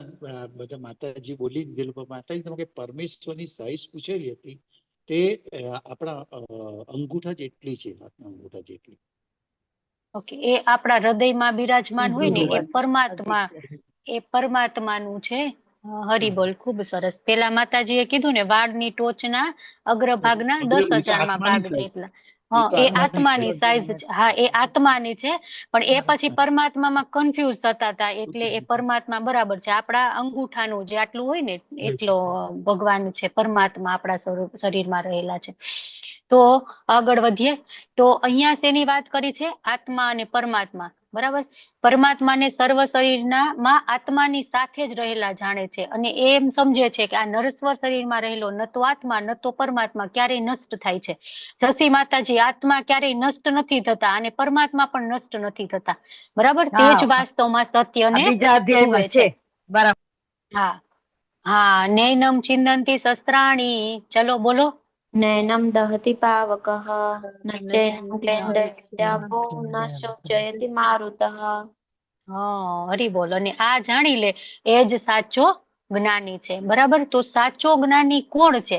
કે જે સત્સંગ દ્વારા શરીર અને શરીરનો સ્વામી, આત્મા, આત્માનો મિત્ર, અને એ ત્રણેયને જાણી લે છે, બરાબર. અને સાચો સત્સંગ ભગવાનના ભક્તોની કૃપાથી જ આપણને મળે છે, એ સિવાય મળતો નથી. તો અહીંયા શું કે છે? વાસ્તવિક જ્ઞાની કોણ છે? બરાબર. તો એક કે જે તેને યોગ્ય પરિપ્રેક્ષ્યમાં ત્રણ વસ્તુઓ જોઈ શકે. સાચો જ્ઞાની કોને કહેવાય? તો એક તો શરીર, આત્મા ના માલિક, અને પરમાત્મા, આત્માના મિત્ર. આ ત્રણ તરીકે આત્માનું જે જોવે ને એને સાચો જ્ઞાની કહેવાય છે, બરાબર. અને આવી દ્રષ્ટિ કઈ રીતના શક્ય બને? તો કે આધ્યાત્મિક વિષયોના વાસ્તવિક જાણકાર સાથે શારીરિક સંગત દ્વારા, સારી સંગત દ્વારા, બરાબર. તો આ જે વિષયો છે એના વાસ્તવિક જાણકાર કોણ છે? ભગવાનના ભક્તો, બરાબર. જેને આ બધું જ ફિલોસોફી છે એ ઘોડીને પી ગયા છે, ભગવાને દદામી બુદ્ધિ યોગમ આપ્યો છે, એ લોકો જ સારી રીતના સમજી શકે. જો જ્યાં સુધી આપણે ભગવદ્ ગીતા વાંચતા હતા, જ્યાં સુધી સમજતા, આપણે જપ નહોતા કરતા, ક્લાસ નહોતા એટેન્ડ કરતા, કઈ નહોતું સમજાતું, બરાબર. 13મો અધ્યાય તો આવે ને તો અમુક તો શ્લોકનું પ્રોનાઉન્સિએશન પણ એટલું હોય ને આપણે વાંચીને જવા જ દઈ, કઈ ખબર જ ન પડે શું છે, ને ખાલી એટલું ખબર પડે અર્જુન ઉવાચ, ભગવાન ઉવાચ, બસ, બીજી કઈ ખબર પડે નહીં, બરાબર. તો ક્યારે આપણે સમજી શકીએ? જ્યારે ભક્તોના સંગમાં રહીએ ત્યારે, બરાબર. ત્યારે જ આપણને સાચું જ્ઞાન શું છે એ ખબર પડે. હવે આગળ વધીએ તો જે મનુષ્ય પરમાત્માને સર્વત્ર અને જીવ માત્રમાં સમાન રૂપે હાજર રહેલા જુએ છે, તે પોતાના મનથી પોતાને અધપતિત કરતો નથી, અને તે રીતે તે દિવ્ય ગતિ પ્રાપ્ત કરે છે. તો દિવ્ય ગતિ પ્રાપ્ત કરવા માટે શું કરવું જોઈએ? તો છે કે મનને પોતાને અધપતન, બરાબર, મતલબ કે ઈર્ષા, દ્વેષ, સ્વાર્થ, કામના, વાસના, મોહ આ બધાથી પરે કરી દે છે, બરાબર. અને પરમાત્માને હરે કૃષ્ણ, પરમાત્માને સર્વત્ર અને જીવ માત્રમાં સમાન રૂપે રહેલા જોવે છે, બધા જગ્યાએ પરમાત્મા છે, બરાબર. અને પોતાને આજે રાગ, દ્વેષ, ઈર્ષા, દ્વેષ એ બધું છે એનાથી દૂર કરી લે છે, અને આવો જ માણસ છે એ દિવ્ય ગતિને પ્રાપ્ત કરી શકે છે. જ્યાં સુધી આપણે આ બધા ગુણો નહીં કેળવીએ ત્યાં સુધી દિવ્ય ગતિને પ્રાપ્ત કરી શકશું નહીં. હવે જે મનુષ્ય એમ જોઈ શકે છે કે સર્વ પ્રવૃત્તિ દેહ દ્વારા કરવામાં આવે છે અને દેહનું સર્જન ભૌતિક પ્રકૃતિ દ્વારા થયું છે, તેમજ એમ પણ જુએ છે કે આત્મા કશું કરતો નથી, અને તે જ ખરેખર સત્ય જુએ છે, બરાબર. હવે સત્ય કોણ જુએ છે? તો દેહનું સર્જન કઈ રીતના થયું? ભૌતિક પ્રકૃતિના ત્રણેય ગુણો દ્વારા અને પંચ મહાભૂતથી, બરાબર. ને આત્માથી ચેતના, જે આપણો ફોલ્સ અહંકાર છે, હું આ છું, હું તે છું, હું ફલાણું છું, એ બધું આપણે મૂકી દેવું જોઈએ, બરાબર. અને ત્યારે જ આપણે છે એ શું કહેવાય, ભગવાનને જોઈ શકીએ છીએ. આપણે વારંવાર એક મૂવીના એક્ઝામ્પલથી સમજતા હોય છે કે એક મૂવી હોય, બરાબર, એ ચાલતું હોય તો અમુક માતાજી તો જોઈને એટલા દુઃખી થઈ જાય, એમાં કઈક સેડ સીન આવે ને તો અમુક માતાજી આમ એવું કઈક ખુશીનો કે એવી કઈક કોમેડી આવે તો આમ ખુશ થઈ જાય. હવે એ મૂવી છે આપણા જીવનનો હિસ્સો નથી, બરાબર. આપણે એમાં કઈ ઇન્વેસ્ટ નથી કર્યું, આપણે ડાયરેક્શન નથી, આપણે પ્રોડ્યુસર, આપણા કોઈ રિલેટિવ એમાં એક્ટર, ઇવન આપણે એક્ટર નથી, છતાં પણ આપણે એમાં કેટલા ઇન્વોલ્વ થઈ જાય છે, બરાબર. તો આપણું આ બોડી છે એ પણ એક મૂવી જેવું છે, બરાબર. આપણે એમાં કાંઈ નથી, બરાબર. આપણે જો જે મનુષ્ય એમ જોઈ શકીએ કે સર્વ પ્રવૃત્તિઓ દેહ દ્વારા કરવામાં આવે છે અને સર્જનનું ભૌતિક પ્રકૃતિ દ્વારા થાય છે, દેહનું સર્જન. આપણી પ્રવૃત્તિઓ ખાલી છે એ આપણે દેહ દ્વારા કરી છે, બાકી સર્જન છે એ ભૌતિક પ્રકૃતિ દ્વારા થાય છે. અને આપણો આત્મા છે એ પણ કઈ કરતો નથી. બરાબર. આપણે માત્ર શું કરવાનું છે કે આપણે આ કર્મ બંધનમાં ફસાયા છીએ અને આપણે એ કર્મ બંધન છે એને કાપવાના છે. બીજું આપણે કાંઈ કરવાનું નથી. હું આમ કરી નાખું, હું તેમ કરી નાખું, ને આમ મારી સાથે કેમ ન થાય, આમ મારી સાથે કેમ ન થાય, આ બધાના કારણે જ આપણે એમાં ફસાયા રાખી છે. એટલે એ બધામાંથી આપણે દૂર થવાનું છે અને આપણે ખરેખર સાચું શું છે એ આપણે જોવાનું છે કે આત્મા કશું નથી કરતો, આપણા હાથમાં કશું નથી. બરાબર. નાની નાની વાત એવી હોય તો આપણે એમાં ખુશ થઈ જાય, આપણે એમાં દુખી થઈ જાય અને કેટલી વાર તો અમુક એટલા ઇફેક્ટ થઈ જાય એ વસ્તુથી કે સુસાઇડ સુધી કરી બેસે. બરાબર. પણ અલ્ટિમેટલી એને જ્ઞાન નથી કે આ બધું કરવાથી કઈ ફાયદો નથી ને આપણે તો કઈ કરતા જ નથી. આપણું આ શરીર છે એ તો યંત્રવત ચાલે છે. બરાબર. જે ભગવાન પરમાત્મા સ્વરૂપે બિરાજમાન થયા છે એ કમાન્ડ આપે ને એ પ્રમાણે આપણું શરીર ચાલે છે. આપણે એમાં કરતા છે જ નહીં, છતાં પણ કર્તારમિતિ મન્યતે. આપણને એમ થાય શું છે, અહંકાર વિમૂઢાત્મા કર્તારમિતિ મન્યતે. બરાબર. હું જેમ વિચારું હું જ કરું છું, હું જ કરું છું. નહીં, પણ એ સત્ય નથી, એ જાણવું જોઈએ. પછી આગળ શું છે, જ્યારે વિવેકી મનુષ્ય વિવિધ ભૌતિક શરીરોના લીધે વિભિન્ન સ્વરૂપોને જોવાનું બંધ કરી દે છે અને જીવો કેવી રીતે સર્વત્ર વિસ્તરેલા છે એ જુએ છે, ત્યારે તે બ્રહ્મ જ્ઞાન પામે છે. બરાબર. જોવાનું બંધ કરી દે મતલબ શું? આંધળો થઈ જાય, આંખો બંધ કરી દે, એમ પાટો બાંધી દે? નહીં. ગુફામાં જતો રહે? નહીં. બરાબર. પણ એ શું જોવે છે કે આ મિસ યુનિવર્સ છે, મિસ વર્લ્ડ છે, સુંદર છે, આ તો આવી છે, તેમ છે, એવું નથી. એ એમ જોવે છે કે આ બધા જ માં આત્મા રહેલી છે, બધા જ છે એ આત્મા છે. બરાબર. તો આને છે એ બ્રહ્મ જ્ઞાન કહેવાય, પરમ બ્રહ્મ જ્ઞાન, પરમ બ્રહ્મ નહીં. બરાબર. તો બ્રહ્મ જ્ઞાન થાય છે કે એને સાચું જ્ઞાન થઈ જાય છે. તો એની ચેતના જે આપણે બ્રહ્મપુચ્છ જોયું ને એમાં વિજ્ઞાનમય ચેતના સુધી પહોંચી જાય છે કે એ બધા જ માં આત્માને જોવે છે. એવું છે ને કે સમદર્શી બધામાં કે બ્રાહ્મણો ગવિ હસ્તીની. બરાબર. બ્રાહ્મણ હોય તો પણ ઠીક છે, ગાય હોય તો પણ ઠીક છે, હાથી હોય તો પણ ઠીક છે, કૂતરો હોય તો પણ ઠીક છે, બધા જ માં એ આત્માનું દર્શન કરે છે. બરાબર. જોવાનું બંધ કરી દે છે મતલબ એવું નહીં કે આંધળો થઈ જાય છે, પણ બધાને એ શરીરના લેવલથી ઉપર ઉઠી અને આત્માના લેવલ સુધી જોવે છે અને જીવો કેવી રીતે સર્વત્ર વિસ્તરેલા છે એ જુએ છે અને ત્યારે તે બ્રહ્મ જ્ઞાનને પામે છે. મતલબ કે જે કઈ શરીરો છે એ બધા વિભિન્ન ઈચ્છાઓ મુજબ દેહાત્મ બુદ્ધિમાં આવે છે. દેવ લઈ લો, માણસ લઈ લો, કૂતરો લઈ લો, જે કઈ એ બધું જ ભૌતિક દ્રષ્ટિએ છે. આધ્યાત્મિક દ્રષ્ટિએ બધા જ છે એ સોલ છે, આત્મા છે. અને જ્યારે આ જ્ઞાન થાય ત્યારે એને બ્રહ્મ જ્ઞાન પામે છે. આગળ જોઈએ તો શું છે, 5-7 મિનિટ હું તમારી વધારે લઈશ. બરાબર. 1-2 શ્લોક બાકી છે, ટાઈમ થઈ ગયો છે, 2 જ મિનિટની વાર છે, છતાં પણ આપણે બને એટલું જલ્દી ટ્રાય કરીએ. બીજા લોકોને અમુક મીટિંગમાં પણ જવાનું છે. તો શાશ્વત દ્રષ્ટિ વાળા મનુષ્ય જોઈ શકે છે કે અવિનાશી આત્મા દિવ્ય, શાશ્વત અને પ્રકૃતિના ગુણોથી પર છે.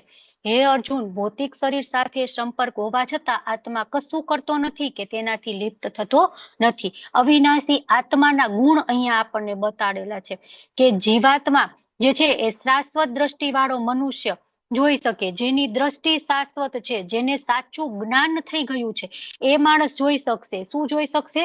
અવિનાશી આત્મા છે એ દિવ્ય, શાશ્વત અને પ્રકૃતિના ગુણોથી પરે છે. પ્રકૃતિના જે સત્વ, રજસ અને તમસ ગુણ છે ને એ તો આપણે શરીર મેળવ્યું ને પછી આપણે એમાંથી એક ગુણ સિલેક્ટ કર્યો, એ પ્રમાણે આપણી ઈચ્છાઓ થઈ, એ પ્રમાણે આપણને ઇન્દ્રિયો મળી. પણ આત્મા છે આ બધાથી અલગ છે, આ બધાથી પર છે. બરાબર. તો એ અર્જુન ભૌતિક શરીર સાથે સંપર્ક હોવા છતાં આત્મા કશું કરતો નથી, તેનાથી લિપ્ત થતો નથી.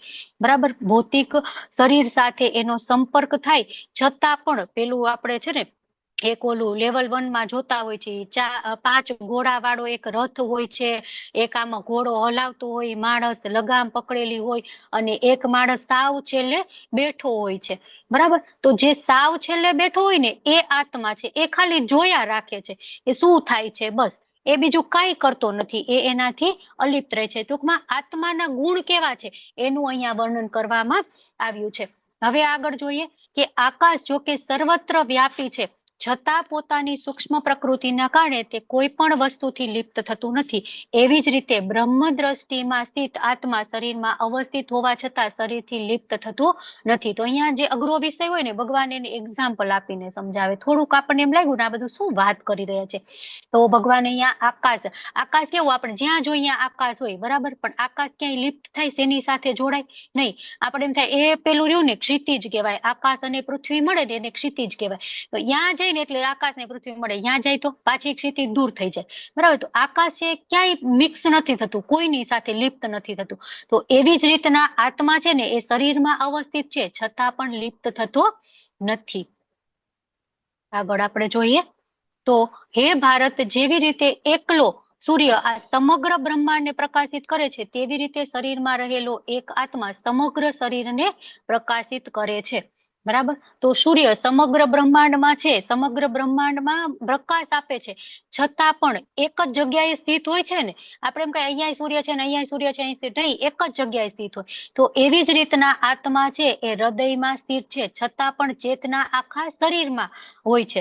શરીરમાં ગમે ત્યાં આપણે ચૂટકી ભરી તરત ખબર પડે ને આ દુખ્યું, મને વાગ્યું, હે ને. એવું થોડું હોય કે આત્મા હૃદયમાં છે તો હૃદયમાં વાગશે તો જ ખબર પડશે, પગમાં વાગશે તો નહીં ખબર પડે, નહીં, પગમાં વાગશે તોય ખબર પડશે. કેમ? તો કે ચેતના તો ત્યાં છે જ તે, બરાબર. એ જ રીતના સૂર્ય એક જગ્યાએ છે છતાં પણ પ્રકાશ બધી જગ્યાએ હોય છે. એવી રીતના આપણા શરીરમાં પણ એક જ જગ્યાએ આ ચેતના છે, આત્મા છે, છતાં પણ ચેતના આખા શરીરમાં વ્યાપેલી હોય છે.